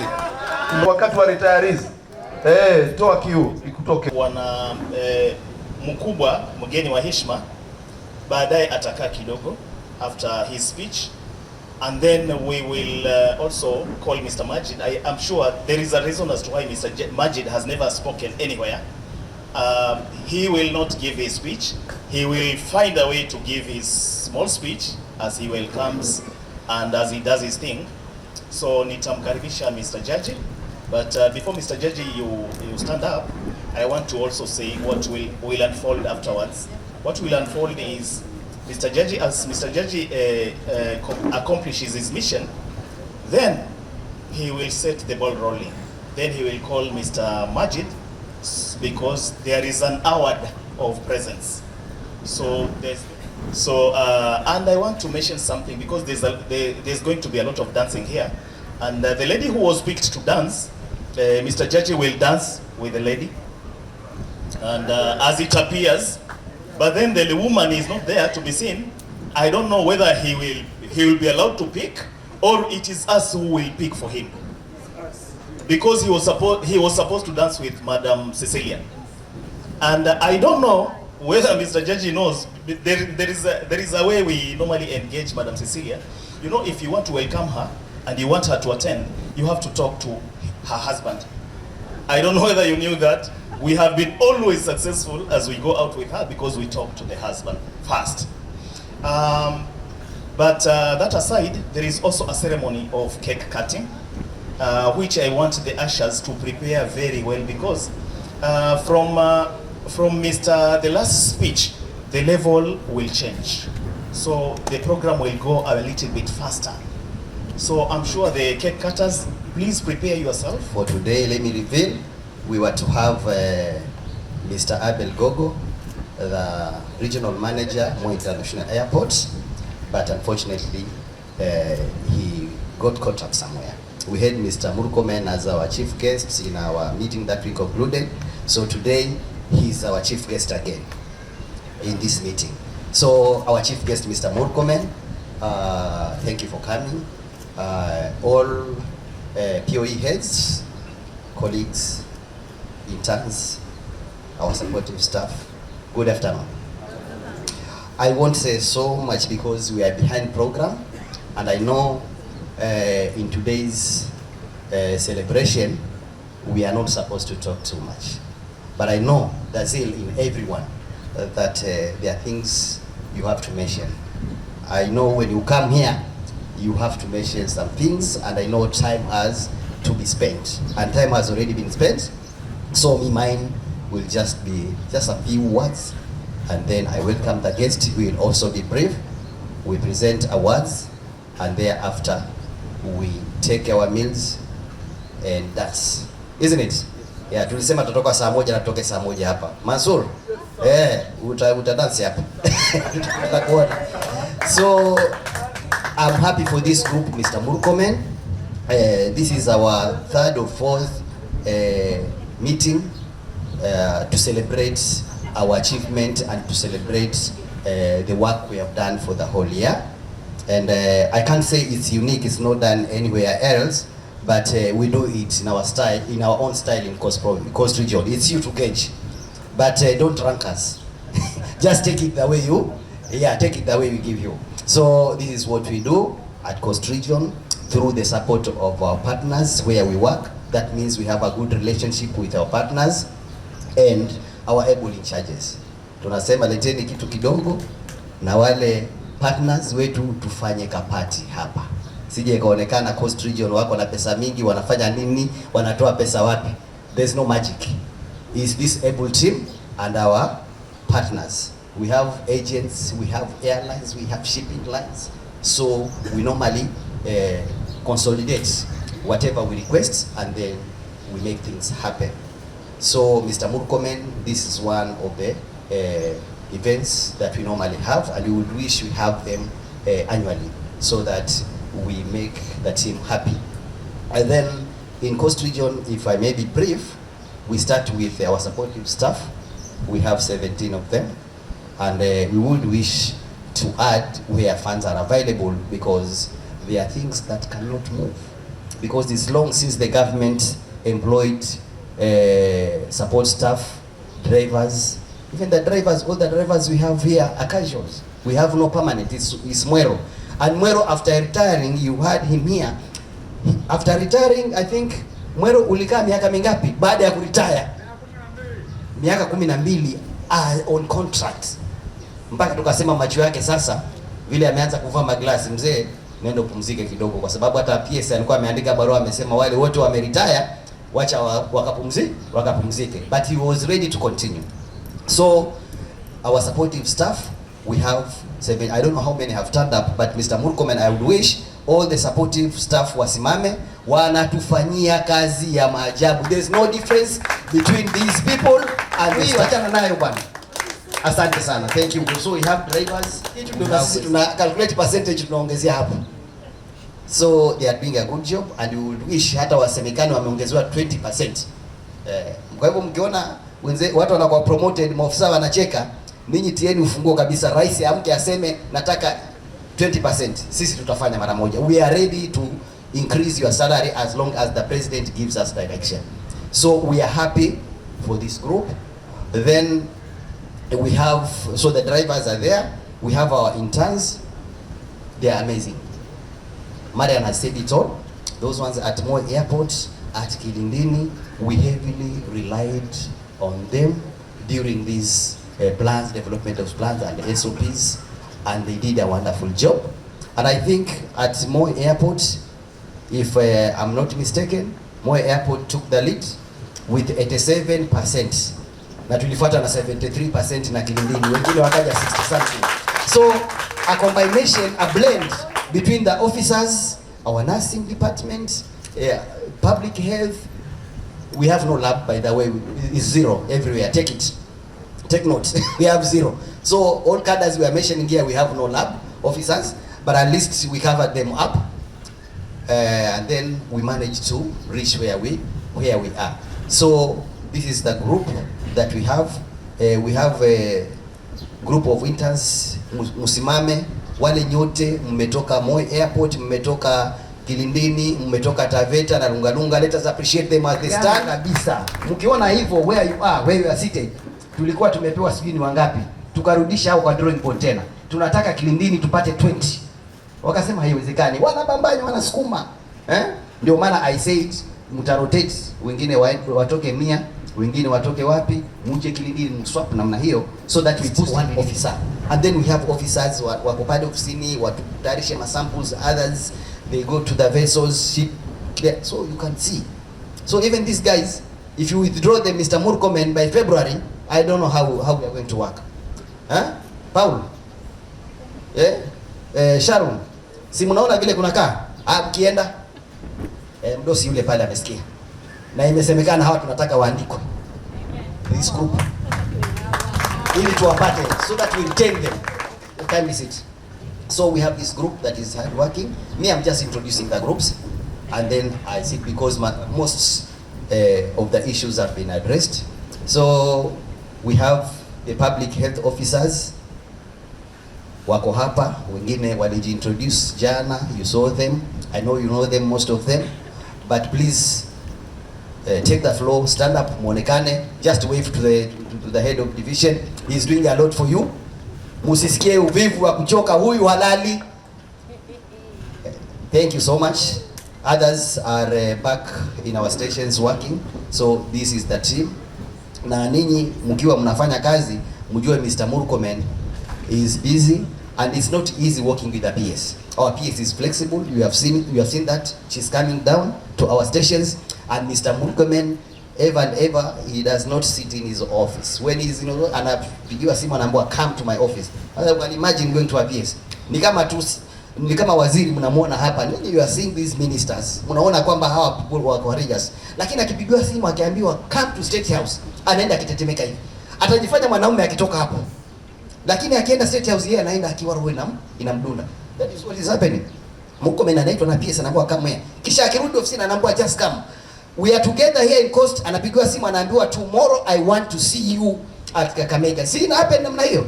So facing the PS, sitting with the PS every day, na anakukonsult mambo, anakuuliza na hakuulizi kwa toni ya friendly, yeye anakuuliza kwa sura ya kazi ndio ufanye kazi yake iende vizuri. So he's really pressed, na hata sioni kama hata anakaa na familia yake sana. Unajua kuna position ukifika familia yako unaambia goodbye, si ndio? 2 weeks Moyale, ukitoka hapo Kisumu, ukitoka hapo watoto wanakusahau. So this is the team that is working tirelessly the way you are working, the way you are engaged. These guys wana multitask. They are really multitasking because we have a serious shortage.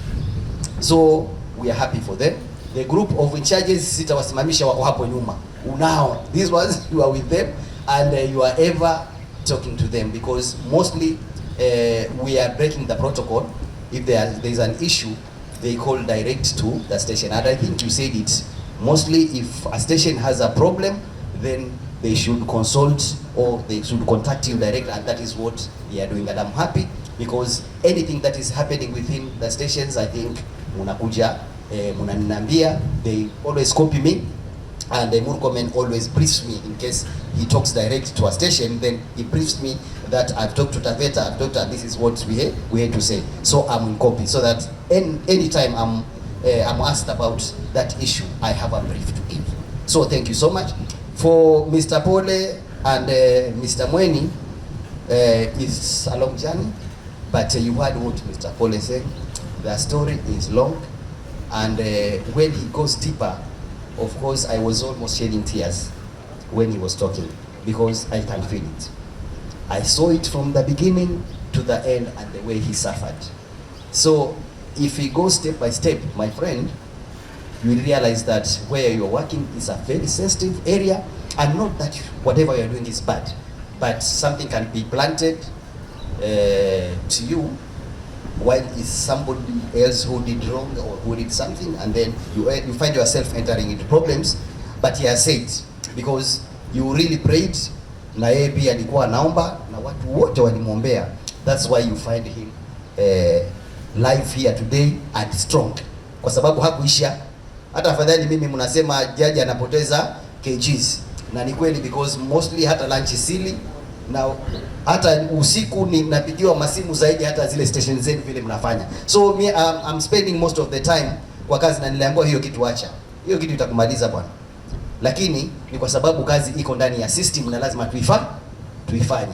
Kwa hivyo tutafanya kazi kwa ule mwito ambao tumeitwa na serikali, na ile Mungu ametupatia ndio hiyo, acha hata kama ni kuisha tutaisha, si ndio? Lakini tuhakikishe tumeserve the people of Kenya, all that until they are where they are. Ni mikono, he is ever with us, because apart from such an event, we invite him to come at least entertain us, and we see him, we mingle with him. And in Malindi, Mr. Murkomen, if Nathan is pressed because he's alone, sometimes he calls for an off duty, he has some issues, Alex is standing with us. He's known as a port health officer also in Malindi because he's there, and he travels sometimes all the way to Lamu to do vaccination sometimes, because you see in Lamu we are yet to open, and we are engaging with Gogo and the management in Malindi Airport. Thank you, Alex. Asante sana. So having said that, I think I won't say much, because mine was, thank you so much. We have another category we see where shortage. And you know, as you know, Mr. Murkomen, the PS has promised. That's why I made that right up.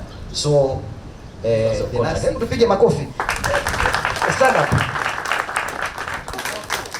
Mulongo yuko wapi? Kwani Mulongo ameenda wapi? Program.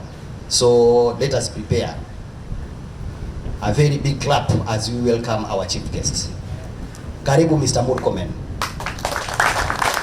Karibu uongee na staff wako, karibu uongee na staff wako wa POEs kuanzia Lamu, Lungalunga mpaka Taveta. Karibu sana.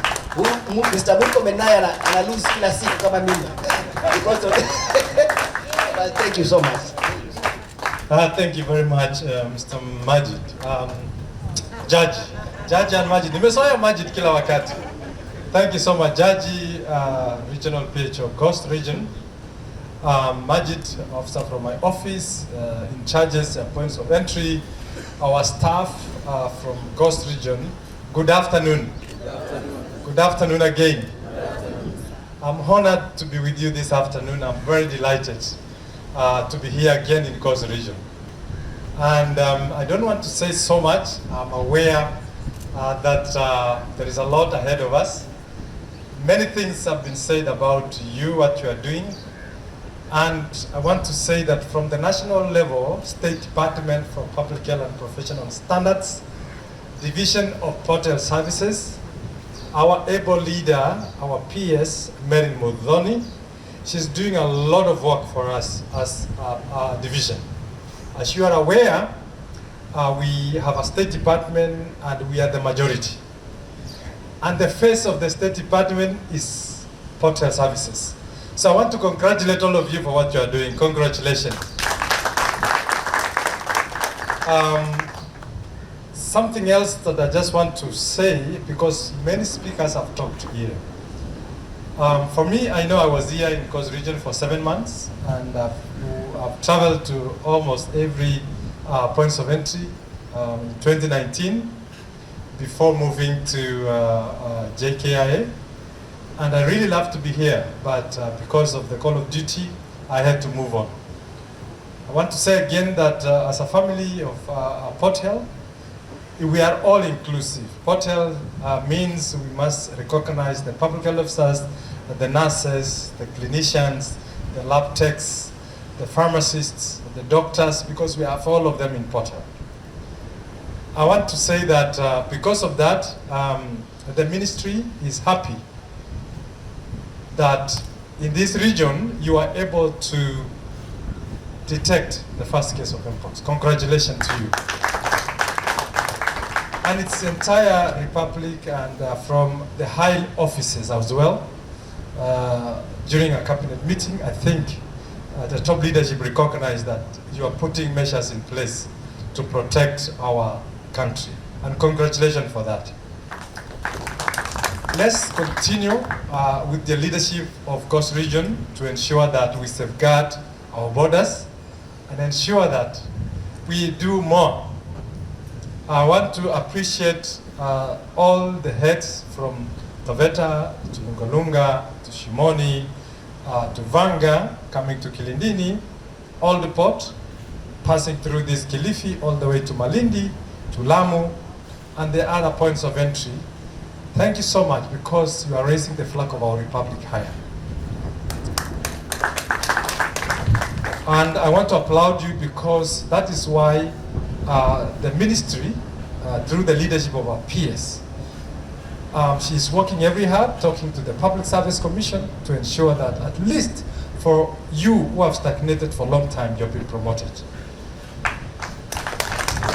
I just want to say thank you to our PS and the leadership of the State Department, because that is because we have somebody who has understood what we do. And the reason is that she visited one of the farthest points of entry, and that is Shimoni, and I thank you, Consolata, you did a good job.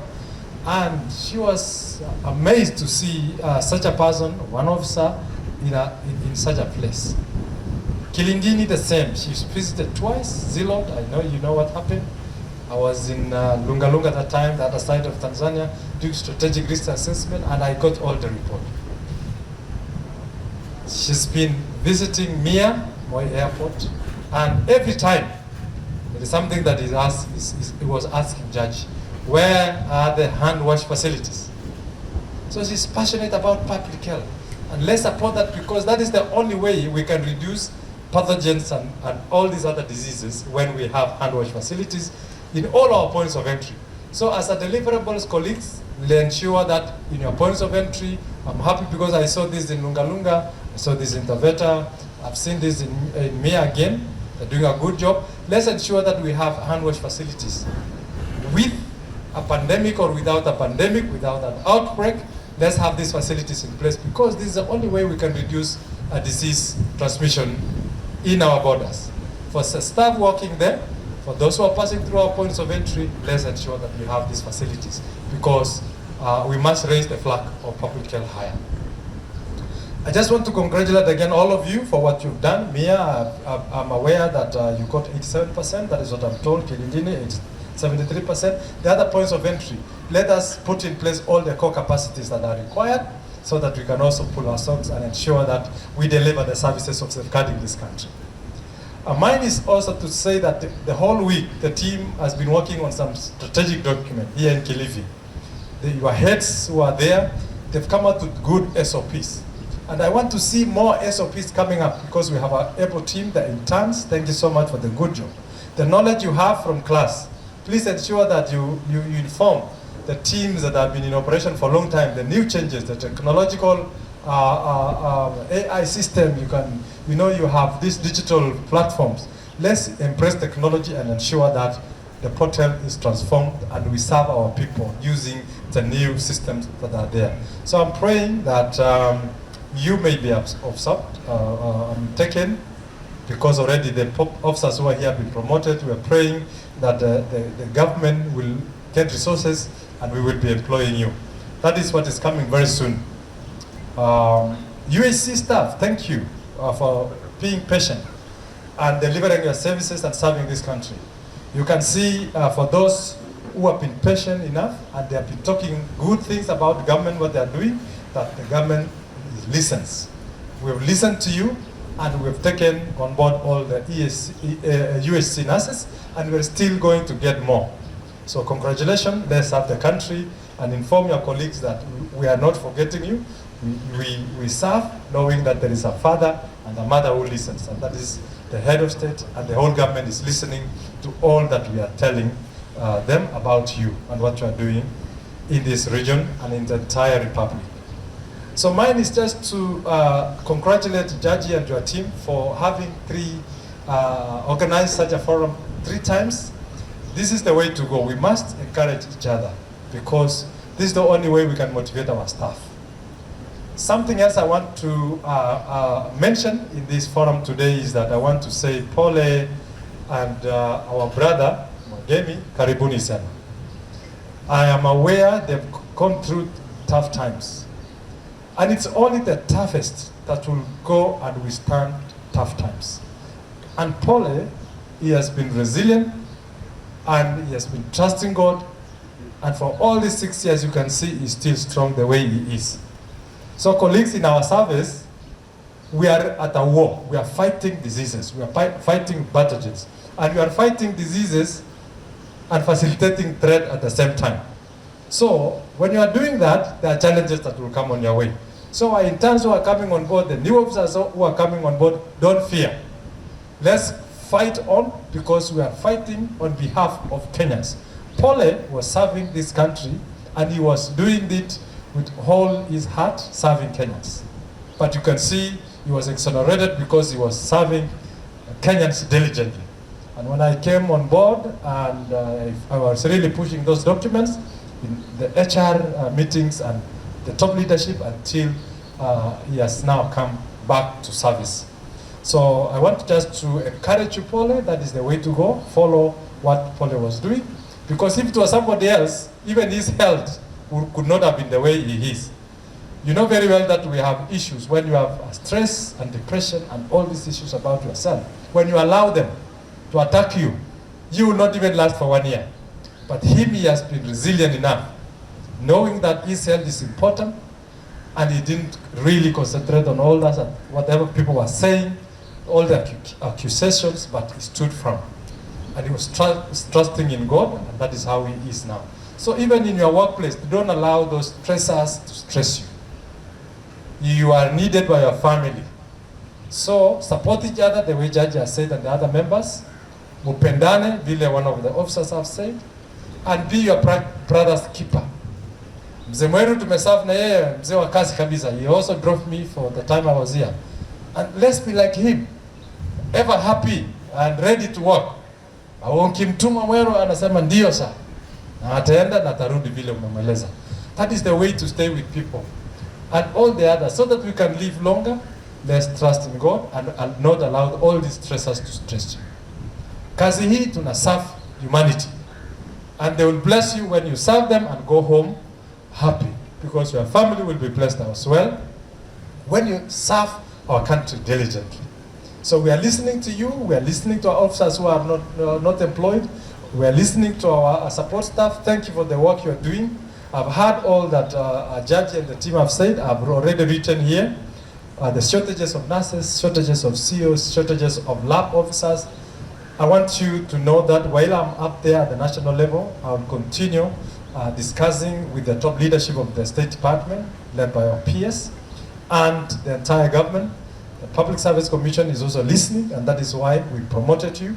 So, and more things are coming. So let's support the bottom-up economic transformation agenda of government and the share agenda, so that we can support our communities wherever we are. So be good ambassadors for government in the services you are offering in the Coast region. At the national level, we know what you are doing. And our colleague from county, thank you so much, Alex, and our PHO remains a PHO. So when there is a problem in the county, please console our teams also at the borders to support you. We are ready to work together as a team. Because diseases have no boundaries. Whatever happens at the points of entry affect the community in the Coast region. And it goes beyond even Mombasa. Judge is aware of these issues of garlic. You remember that time when they were using the COC, and we stood firm and said we are the first at the points of entry. We will not rely on certificates and papers. We are scientists and experts. You must know that. We must use our knowledge that we learned in class to verify those goods that are coming to this country. We don't know what happens in that sea for 6 months or 3 months. Goods from Australia, from India, Pakistan, they are coming through these waters. We don't know what happens. And because of that, that is why we are using the scientific knowledge we got of verification. Please, Jaji, put in place SOPs as well for verifying those goods, so that every stakeholder understands the reason why we have that SOP. Let's put them in our charters and display them, that for anything that comes to this country, this is how we do it, and the reason is we want to safeguard the health of our citizens. You know what is in the kwa mtandao sasa, what is roaming around. We are going to investigate that and see what happens. We know very well the country is porous. We don't know, maybe there are people who are bringing in goods through the wrong routes, but every item that comes through the official points of entry, colleagues, let's ensure that we verify them before it is sold in the market. I will support you to the latter. The other day, there are some products which you assist at JKI. I stood firm with the officers at JKI and ensure that the non-conforming products were returned back to the country of origin. And that is what happened. I gave my undertaking and advice to the top leadership of government, and they followed what I told them, because that is what the law says. If the law says this way, just follow the law, because the law was done by all our people. It is for all of us to safeguard this country. Don't fear. If Pole was fearing and Mwangemi was fearing to follow the law, they wouldn't have been here now. Wangeanza ku compromise kazi, wangekuwa kwa shida zaidi. But now the law, when it is followed, it will exonerate you, it will remove you, because we are serving our country. So I want to encourage you, don't fear doing the right thing. But for those who are doing the wrong things, please convert yourself and do the right things, because we want to serve humanity. Many people will not appreciate what you are doing because they don't understand the magnitude of your work. They don't know the implications of what you are doing, but we do. For those who are serving, who have served for long, like Maria, they understand this game. They have seen so much. Plus our sister Warutere and others. They have seen so much in the points of entry. If they would have compromised their standards, they wouldn't have been here even now. But because they know the law and what public health means and entails in this country, that is why they are still with us. Colleagues, I want to say that if there is peace at all times, hakuna kelele, hakuna mambo mengi, it doesn't mean that you are not working. It means you are working. You are a soldier. And wale pia wanalinda mipaka zetu, if there is no fighting, it doesn't mean that they are not detecting things. Wakora. It means they are doing a lot. It's only that they are not shouting. They are not saying that tumeshika fulani. Hata nie.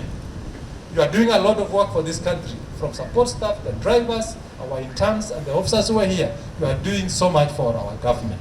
So continue safeguarding our country. This sea that you are seeing is feeding our country.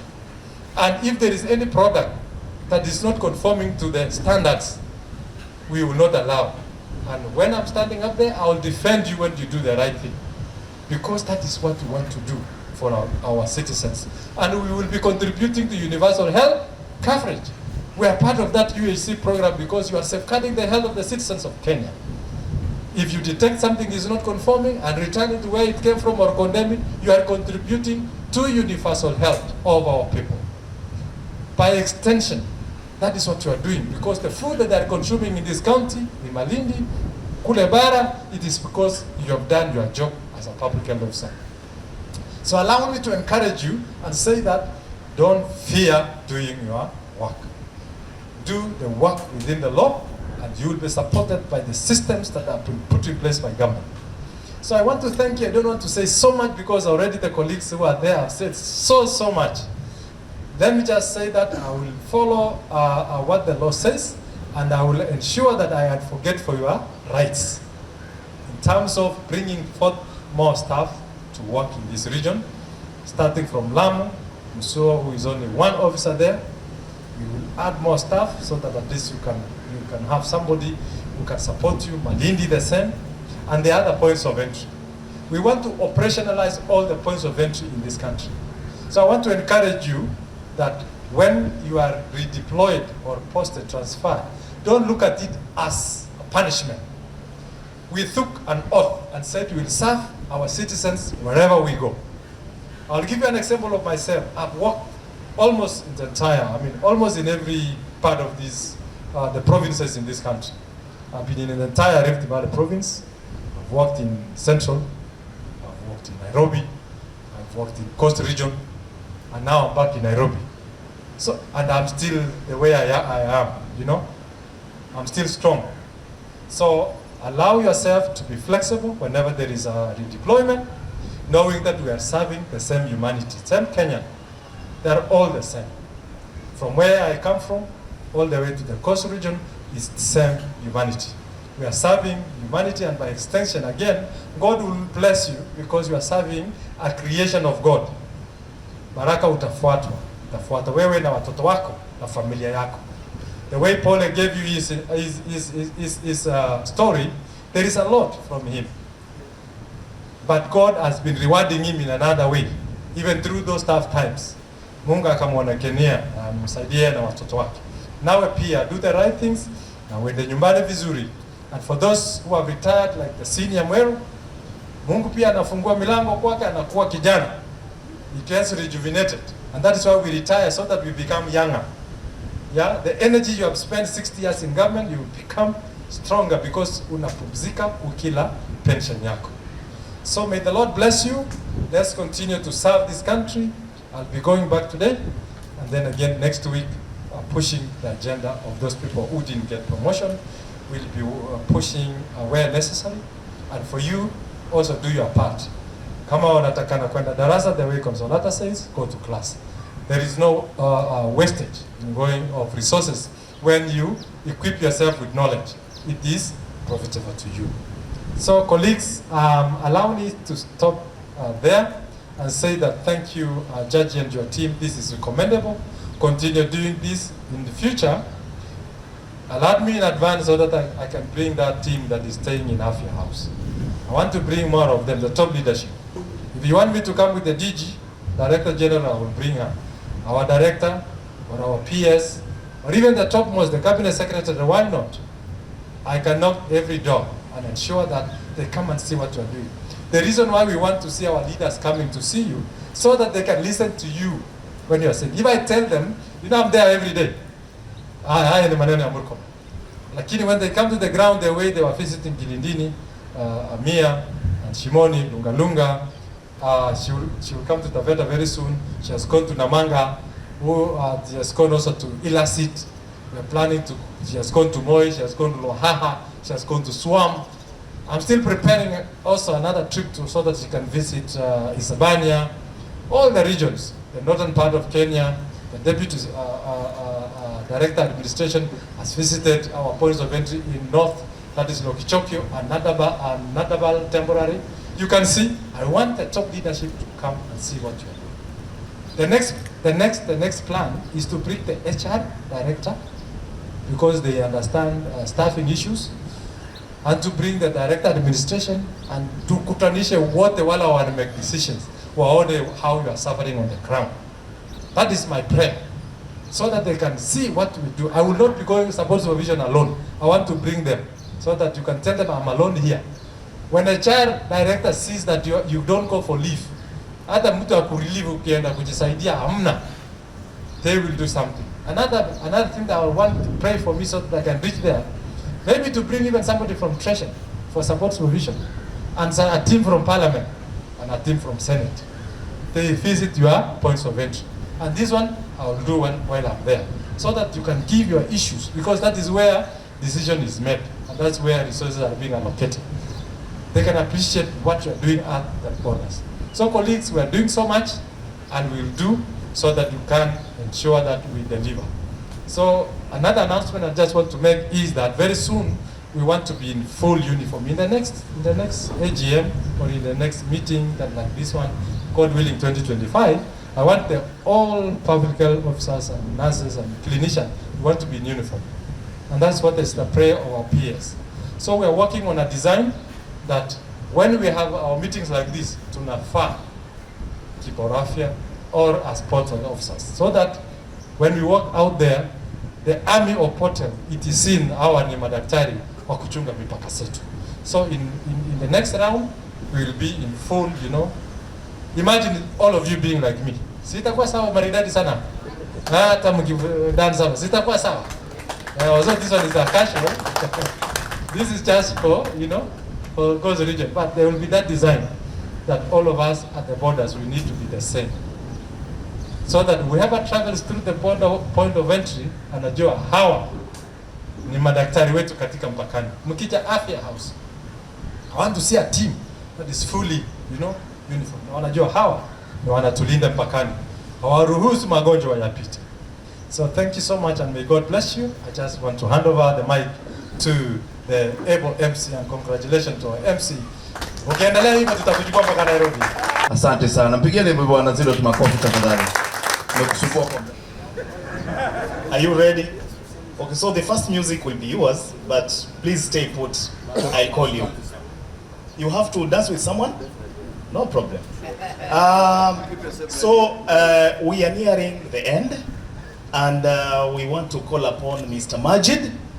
Mr. Majid doesn't have a clear speech, but he'll take advantage of the opportunity that we are giving him. He's going to coordinate award giving. He's going to give presents, but before that happens, he knows what to do so that he can give his advice as he plans to call Mr. Murkomen. Assalamu alaikum.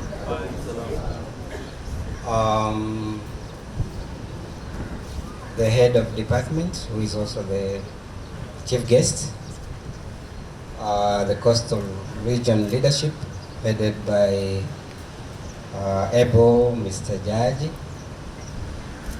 healthcare workers present. Jambo tena. I deliberately called the others healthcare workers, including the drivers, including the subordinate staff. I realized that whoever works in a port is a healthcare worker that contributes to safeguarding the point of entry. The beauty of coming almost to the tail end is that more so when my boss has given me a word of wisdom is that I should go slow. Okay. Now, the next activity that is coming up is about giving you prizes. Those of you who have excelled. It does not mean that if you did not get a prize today, that you are not measuring to that. What you need to do is to find out what criteria did so and so follow to be the best in that category. I'll give you a story that happened when I was in primary school. When I was in class 3, there was the head teacher at that time who was giving out prizes, and I was looking forward to getting a prize. When I reached in class 5, I was interested in becoming a bell ringer because the bell ringer gets a present. However, when I was, yes, I did become a bell ringer after that class of 6, primary 6. Fortunately, the head teacher was transferred. The incoming one was not interested in giving out prizes. What is the moral behind this? Is that the leadership should not discontinue this, because there's so much that will motivate you to be up there. And when you are motivated, one of you will go up there, and more so, the POE will have performed so much. Mr. Zillo did say that the coastal region is always the first in so many areas. I do agree. Because going by the plans and the training that you have been doing, we have borrowed so much from what you are doing at the national level to come up with the plans and all that. Continue doing that. Let me just say that how the coastal region is handling the interns, it is the best approach. Because during yesterday's training, walikuwa wamekaa nyuma, and the interns were doing the training, doing the presentation.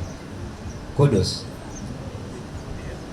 Now let me just go straight to the business of today.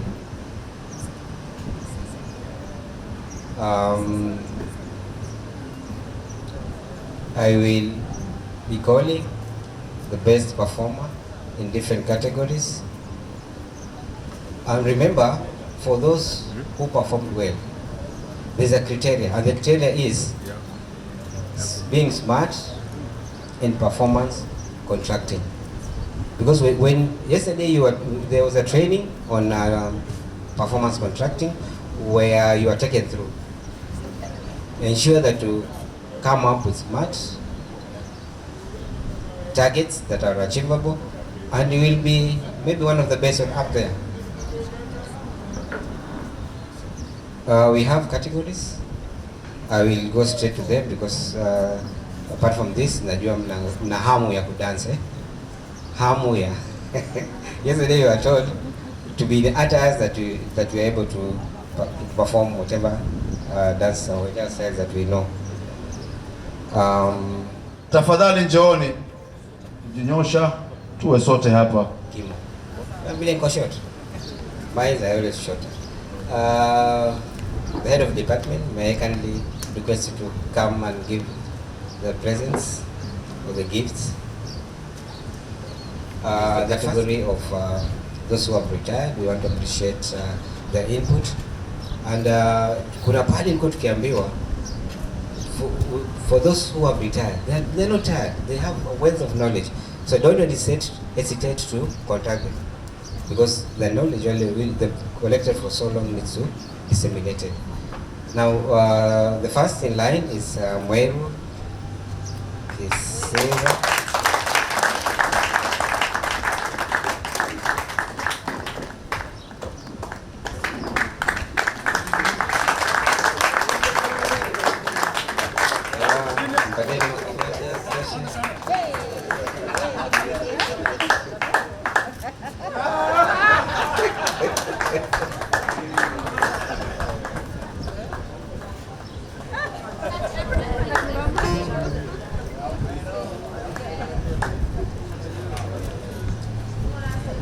we should be praying so that we reach this far. It is a journey.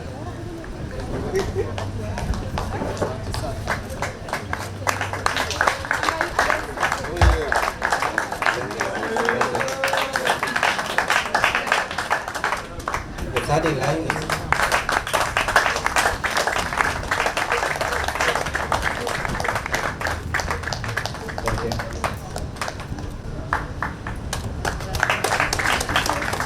now, we are having a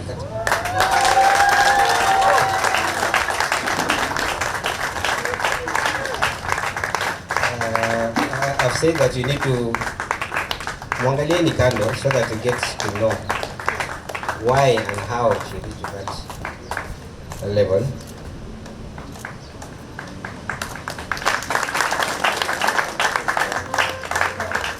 Thank you so much for the performance. The best performing nursing officer 2024 is Longo Debwa.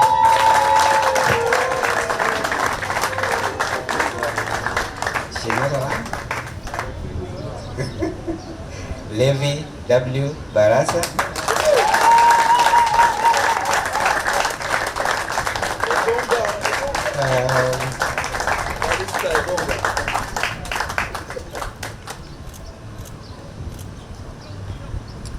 I've just learned that Mr. Baraza is very hardworking, going out of his way. So others should follow that so that next year, God willing, we have somebody else. The best female support staff is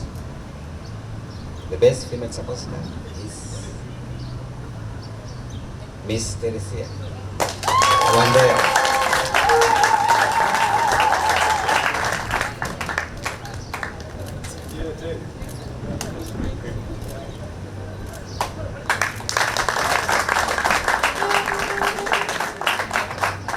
The best driver, the best responsible driver. Not that others are not responsible, but he's the best in that category. Is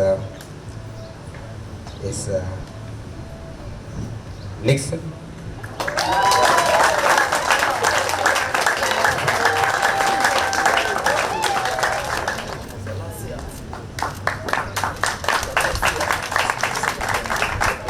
Officer is around.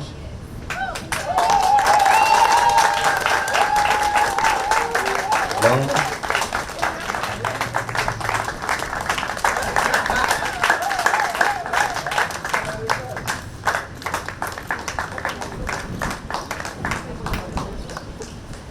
Now, the following category, that is the best improving POE, the coastal region, is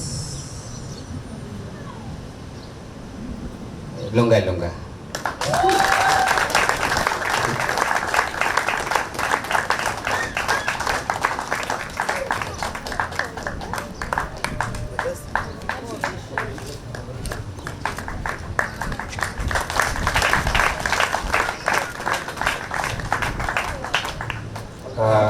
POE in this region is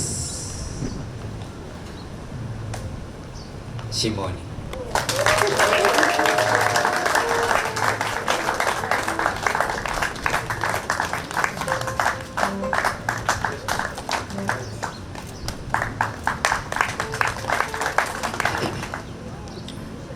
The cleanest POE in the coastal region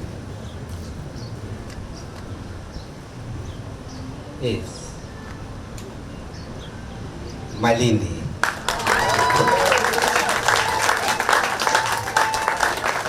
We all need to borrow from Malindi so that we can improve the cleanliness.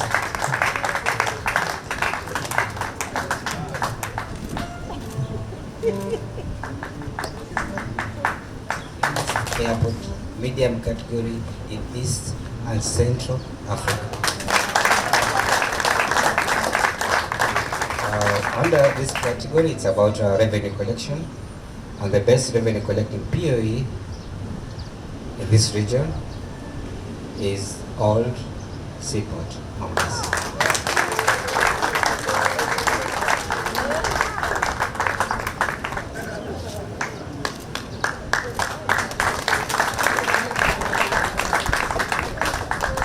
Remember,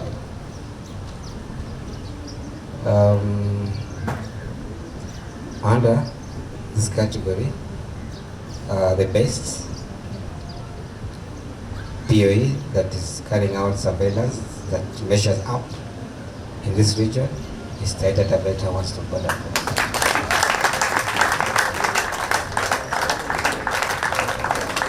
Having detected the first case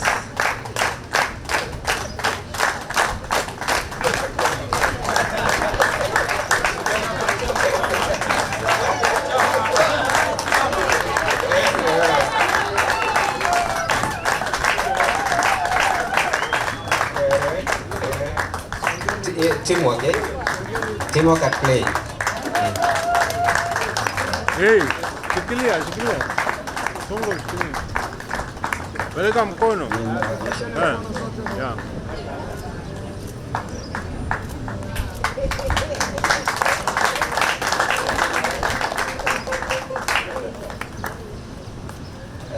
Now, lastly, but not least, is the best performing POE in terms of the core capacities is MASAAI International Airport.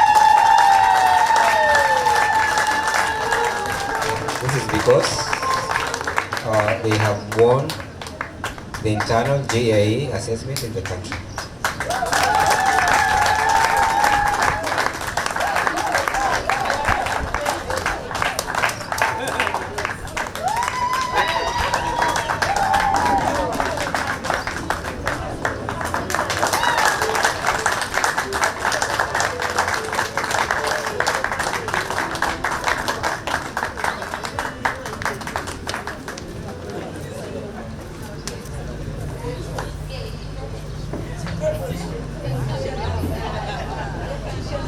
Members,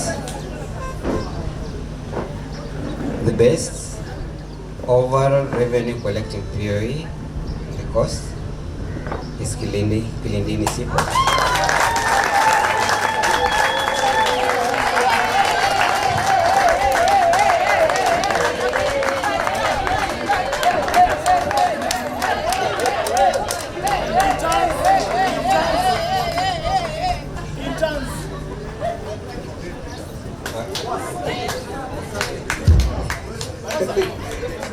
Okay, the best overall revenue collecting POE in this region is Kilindini Seaport. Having the POE is collecting close to 4 million per month, which trickles down to other POEs.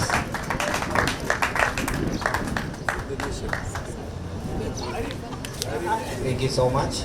Don't relax. See you same time next year, God willing. For the POEs who have done well, congratulations.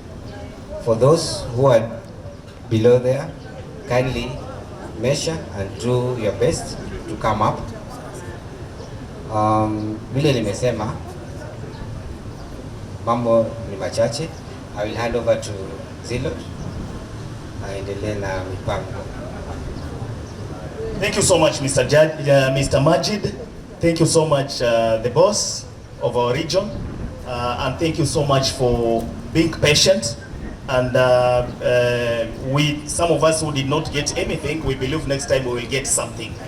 So thank you so much, and this is an encouragement.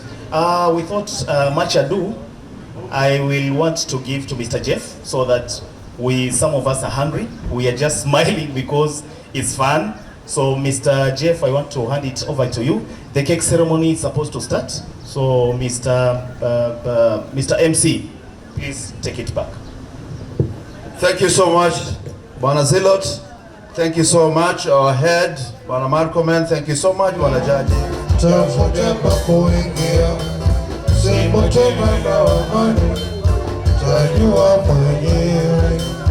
moyo aliyekuteka ndio wataka kutoa.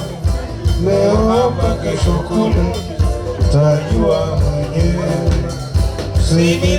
Simileni hajakoma bado mpisheni, itafaa dawa gani, tajua mwenyewe.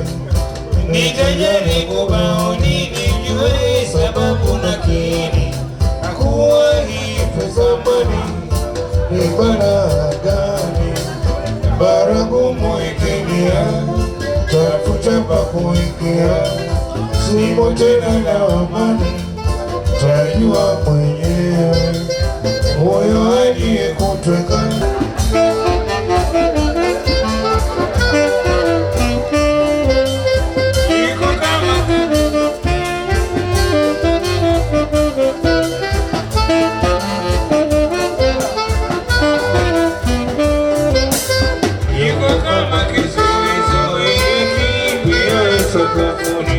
asikiwa naoni ni bara gani, hana wakati na mimi pengine nikimkomoni, ukichae mbioni, tajua mwenyewe.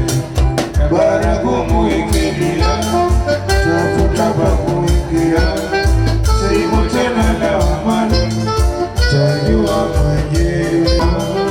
Leo hapa tajua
To the retirees, kata keki, kata.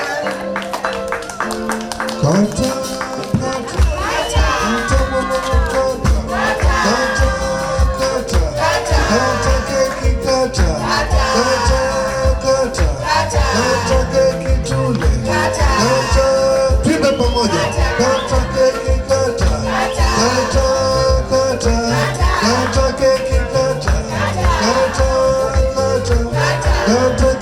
tule, kata keki, kata keki tule. Tuinuke tucheze kidogo, tucheze kidogo na video za live. Inua macho yako sasa, nizame unapocheka, kama ni yeye amekuacha, pengine ungempata. Haya, ngojea kidogo, ziki kwa chini.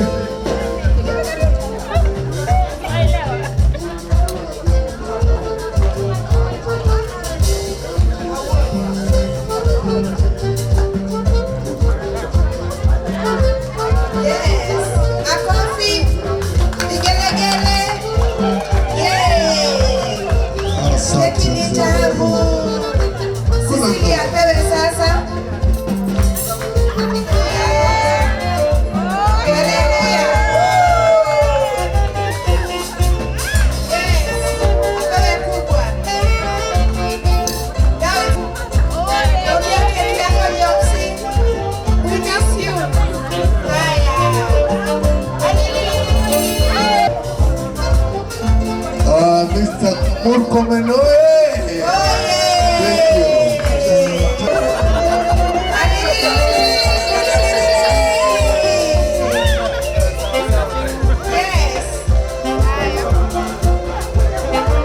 Hiyo ni keki ya Cecilia. Make sure it reaches. Jopsy, receive your cake with love from Portland.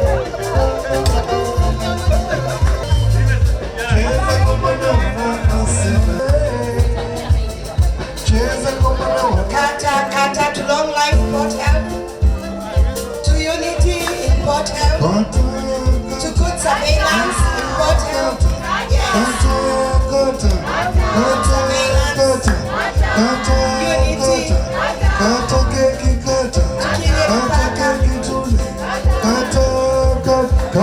Twende pamoja huko. Kata keki kata keki tule. Kata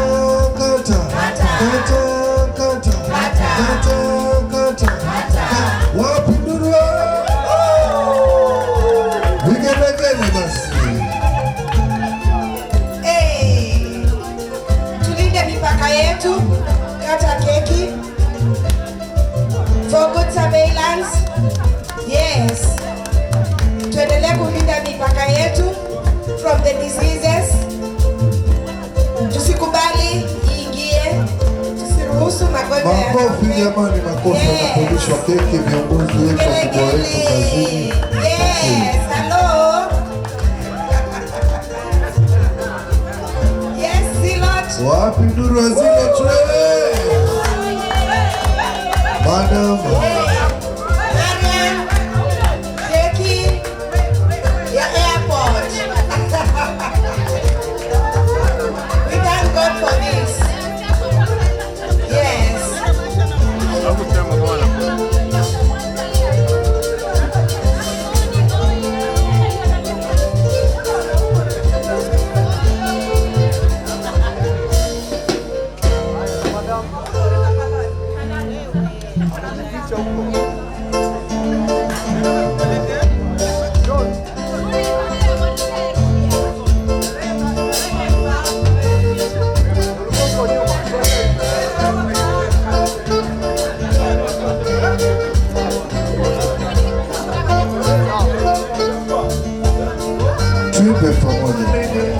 Kwenda kumlaki Stella, nilikuwa na sister Felista, uwanja wa ndege.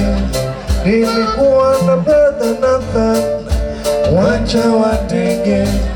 Nilikuwa na brother Jaka, uwanja wa ndege. Nilikuwa na bwana MC, uwanja wa ndege. Hapo ndege ilipotua uwanjani, tuliona vituko. Stella alishuka amebeba mtoto mikononi, nyuma yake mchumba mfupi, futi 4 Japani. Nilisikitika ndani ya moyo, nikakosa la kufanya. Nilitamani kulia kichaka. Tucheze rumba taratibu tu kwa raha zetu, au sio?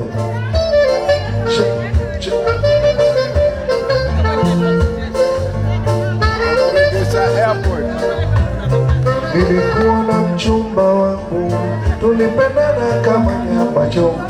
Alibahatika kwenda ng'ambo, chuo kikuu kwenda kusoma. Miaka 3 kule Japani, kusomea udaktari. Stella wangu, wapi nduru wa madaktari wewe?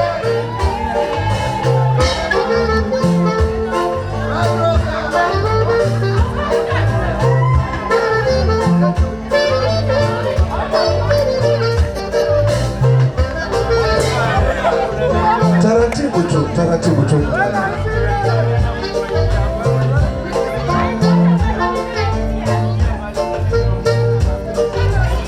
Ilikuwa tarehe 17 mwezi wa 5. Ilikuwa tarehe 17 mwezi wa 5. Nililokuwa tarehe kamili ya Stella kurudi Kenya.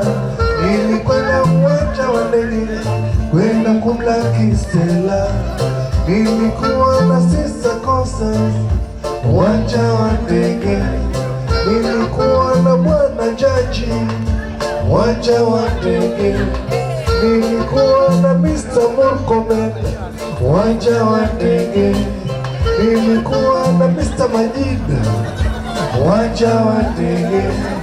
Nilikuwa na Sister Koni, uwanja wa ndege. Nilikuwa na Mr. Jaka, uwanja wa ndege. Hapo ndege nilipotua uwanjani, tuliona vituko. Stella alishuka amebeba mtoto mikononi.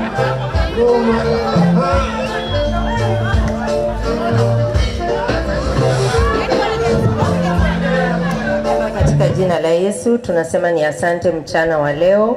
Asante kwa sababu ya kutukutanisha pamoja. Tunasema kwamba pokea sifa na pokea utukufu kwa kila jambo. Asante kwa sababu ya chakula ambayo iko mbele yetu, ambayo tumeandaliwa. Tunasema ni asante, ibariki na kuitakaza. Tunapoendelea kula, wakumbuke pia wale ambao hawana, wabariki na chakula. Asante Baba, ibariki na kuitakaza, na katika jina la Yesu tumeomba na kuamini. Amen.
Ziggy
to say thank you.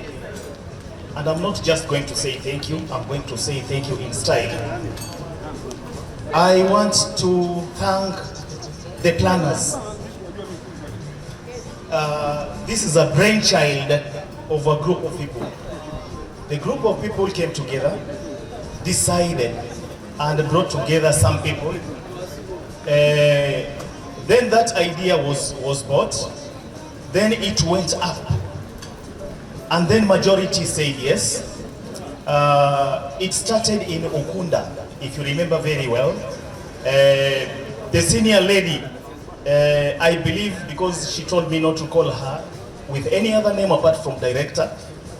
So Madam Consolata hosted this thing. It was very, very successful, considering the fact that it was a very short notice. It was very, very successful. Madam Consolata, wherever you are, would you raise your hand, please? Majority do not know you. Thank you so much.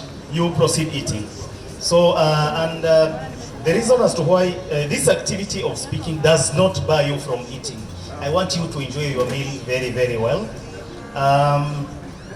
Then the second one was in Ukunda. It was in Malindi. The noble officer, who is now a director, is called Mr. Nathan. Would you raise your hand wherever you are? I know you're washing your hands, but would you please raise your hands? Yes, congratulations. It was well organized. It was a beachfront. There was a gallery. Yeah, it was very, very much organized. So it went up. The reason as to why I'm saying this is anyone who is watching, everyone who is listening the day of today, if they want to borrow a leaf, this was not an event. It was a well thought of, it was a well planned, it was a team. It was not just one person. So then, with those two experiences and many more, we decided to make it huge. Last time we did not call our boss, because we can't just call our boss if it was not well organized. This time it was, and our boss came earlier, and if you thought he has got it easy, we are dead wrong. Because from yesterday but one, we've been asking him a lot of questions. He has been answering so many issues, responding to serious issues. So by the time it's now we look like we do not have questions, he has answered a lot of questions and issues. Mr. Murkomen himself came from here. He was an in charge.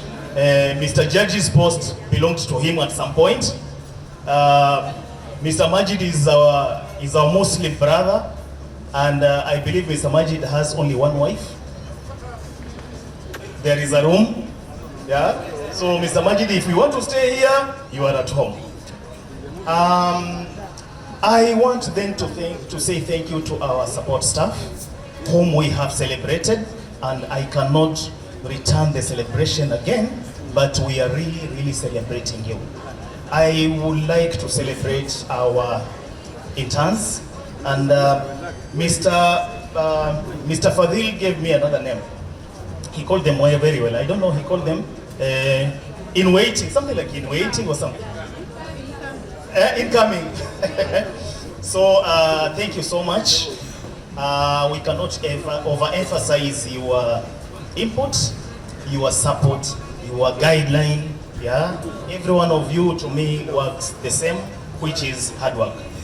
I would wish to thank our colleagues, our PHS officers, in whatever department or cadre they are working in, the nurses, clinical officers, lab techs, PHOs, every one of us, we are the same, and we are doing a good job. We are preventing, we are treating, we are controlling, we are doing everything. There is something people do not know. By the time the food gets into your table, there are people who never slept. There are people who worked tirelessly to make sure whatever you are eating is safe. This is Port Health Department. So I want us to celebrate ourselves by making rainy claps. Would you go ahead and make rainy claps? Would you clap? Let's clap. Or you are still eating? You clap with your mouth. So by the time our food reaches our tables, there is a lot of things that we have done. We are unsung heroes, but not anymore, because now we are making it officially open so that anyone who is looking at this, and we want this to go viral, so that people will know that we are safeguarding this department. Then I would wish to thank our leadership, our in charges, right from Mr. Mahadi Mohammed from Lamu, to Mr. Nathan, to Mr. Fadhili, to Madam Marian, to Mr. Zilot, to Lunga Lunga, Mr. Murage, to Madam Konsolata, and I believe Mr. Oldipot, who is Mr. Mahmoud, and Mr. Zero. Mr. Zero, you are here? Yes. So thank you so much for making it happen. I'm telling you, even if there was a lot of food here, but there was no one to eat, no one to dance, no one to sing, no one to speak, it would be meaningless. It takes all these things put together for us to say we are celebrating. So thank you so much. Mr. Pole, Mr. Joseph Mweni, Mr. Mwero, there's dancing to be done here. That is afterwards. So thank you so much for making it happen. And I would also wish to say thank you to the drivers, although they are support staff, but it is a special wing and we recognize your presence and your support. The guest of honor, Mr. Ben Murkomen, our boss. Mr. Majid, thank you so much for making it. Just your presence has made it become huge. It won't be as huge as this if you missed in action. But your presence is very important for us. Madam Marian, Sister Rose Warutere, Madam Konsolata, these noble ladies. There's any other lady I have left out? These noble in charges are wonderful. I was looking at something, you know, we are all equal. We are all equal, we are supposed to do the same thing. If she cooks, I'm supposed to cook. If she serves, I'm supposed to serve. But there is kind of arrangement, there's kind of selflessness that we have seen in them, that anything that happens is not about, they will leave us there, they would go up and do something. They've been serving, they've been going up and down, they've been preparing for the cake and everything. So we, as men, are not taking that for granted. Ladies, congratulations. We really appreciate you and we really support you. Know that we are brothers keeper, just like Mr. Murkomen said at some point. So thank you so much. I wish to thank many people, but just like this man here, he's doing something.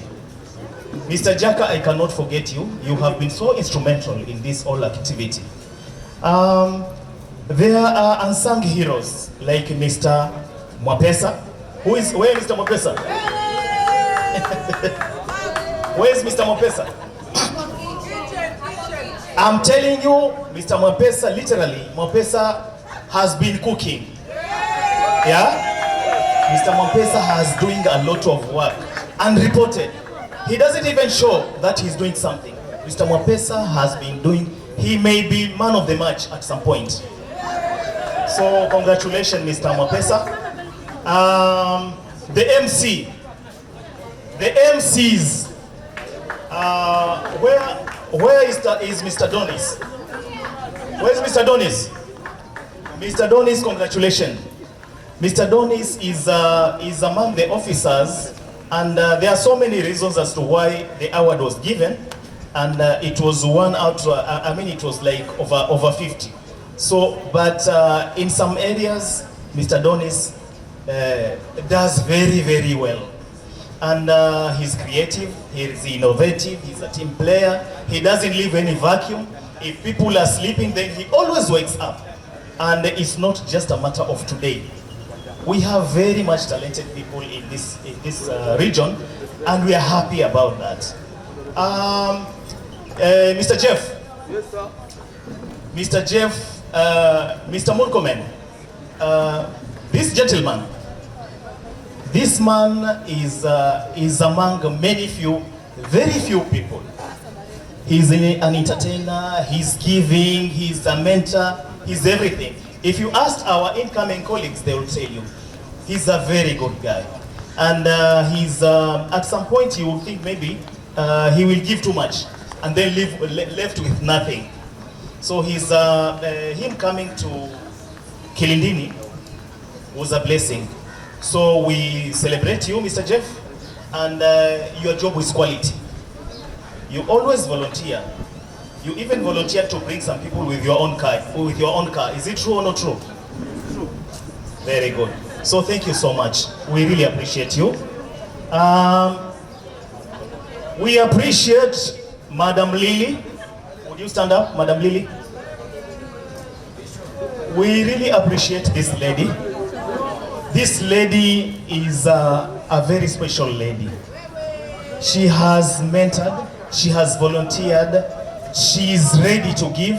She can do anything for you, and she's a very sacred lady who we bank on in terms of if there are prayers, if there is anything. She's outgoing. She's not a lady you will tell her, would you take this part, and then she says no. She doesn't do that. Thank you so much, Madam Lee. The lady just next to her is called Madam Consolata. Is not Consolata the other one. This is another Consolata. Madam Consolata, would you please rise? Madam Consolata has worked differently in. She has worked differently in Taveta. She is now working in Lunga Lunga, and she's a woman of no words, few words, and she plays it cool. She doesn't want people to differ or to quarrel. She cools things down. Mr. Murage is your boss, I know. And Murage is a person we interact a lot. She's happy with you. He is happy with you, right?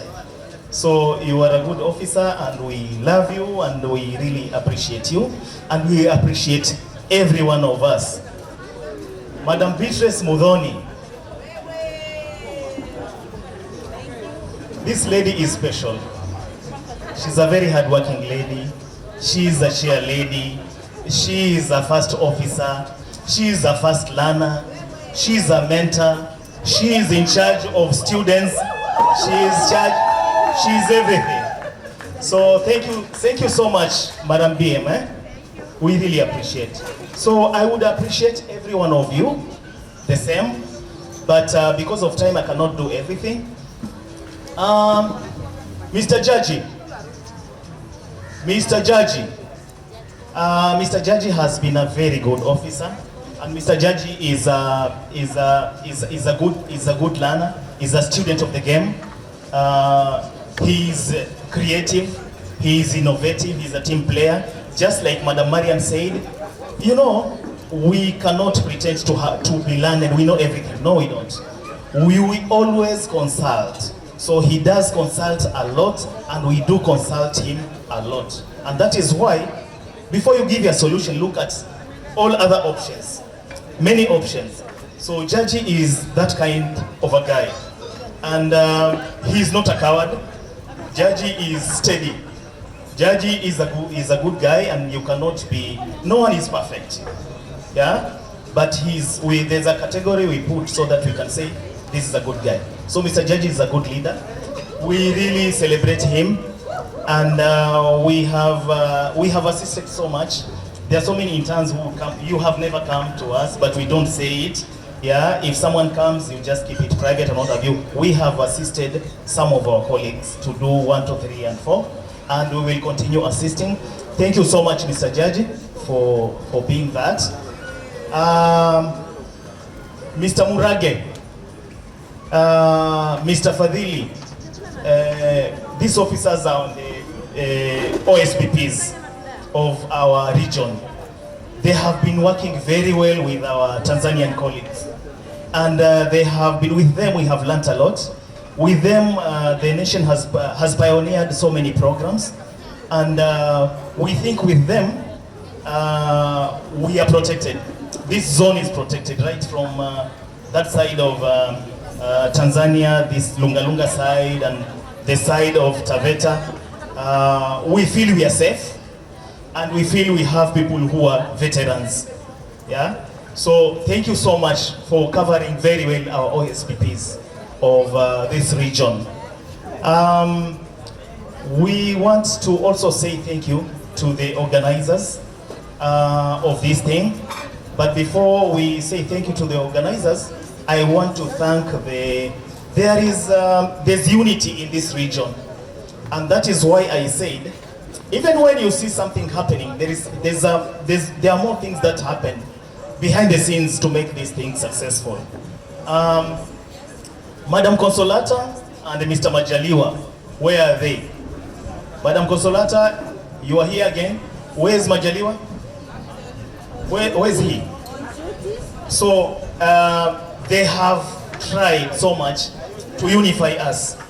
It is easy to take care of professional issues and staffs under you than it is to take care of social issues or social group. Madam Consolata is not an angel herself. She has suffered a lot because we always, if she asks for money, we always give difficult time. Sometimes she's asking something and then you don't call her back, yeah? She gets burnout sometimes. And I know she's a tough lady, and I'm wondering, it is true that as you age, the more patient or lenient to become. She wasn't like that. Mr. Jaji, is your sister Consolata like that?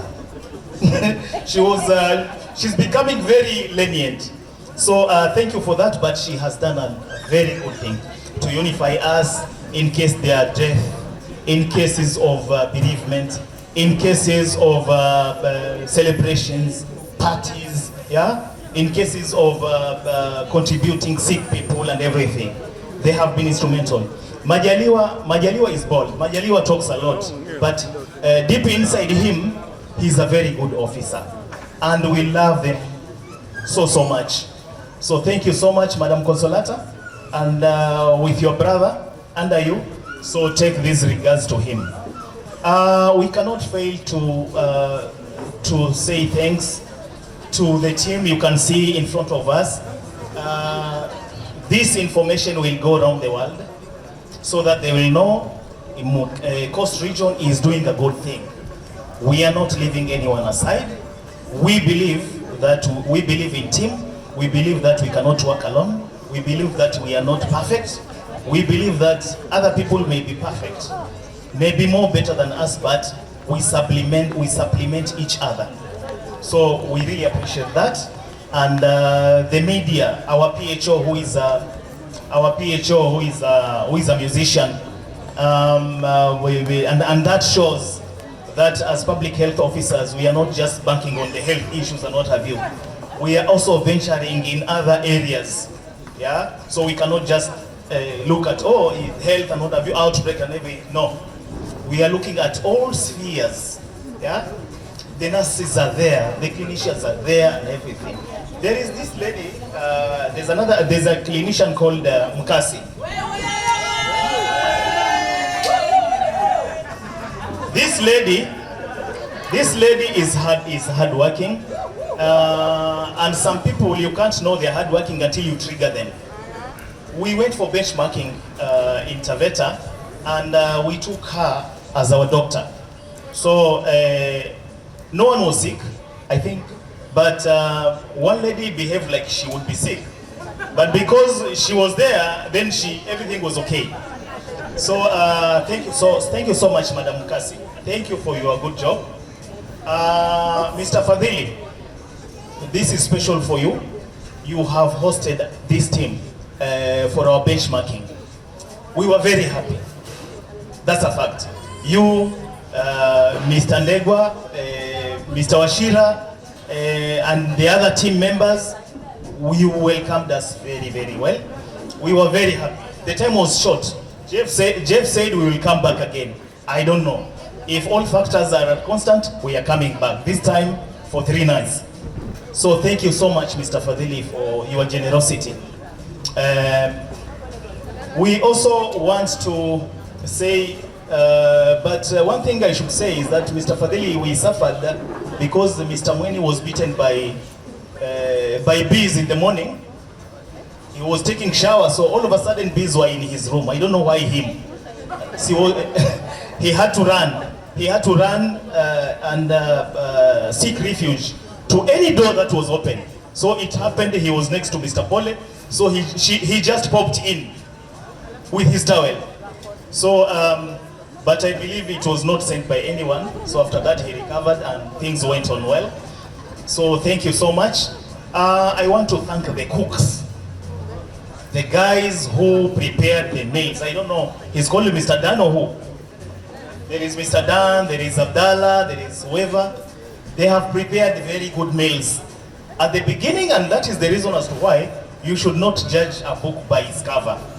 We thought everything, some of us missed coffee, some of us missed, even our boss did not, you told us, someone told us, do not take anything. Then until 10, nothing was forthcoming. So our boss had to ask for something. Do you even have water, you guys? Yeah? So happily, afterwards, food was ready, everything was okay, teamwork happened, and then eventually things went on well. I cannot say everything because I would thank everyone. I also want to go on air that we have said thank you to the owner of this institution. Can we clap for him? We are saying thank you for him. May God bless him. May God give him good health. May God give him more years in this world. May God give plenty in the world for him, his family, his workers, his security, and everyone. Thank you so much. We really appreciate. We appreciate everyone. We are bills. We have to do whatever we want to do. But I want to say to you guys, free.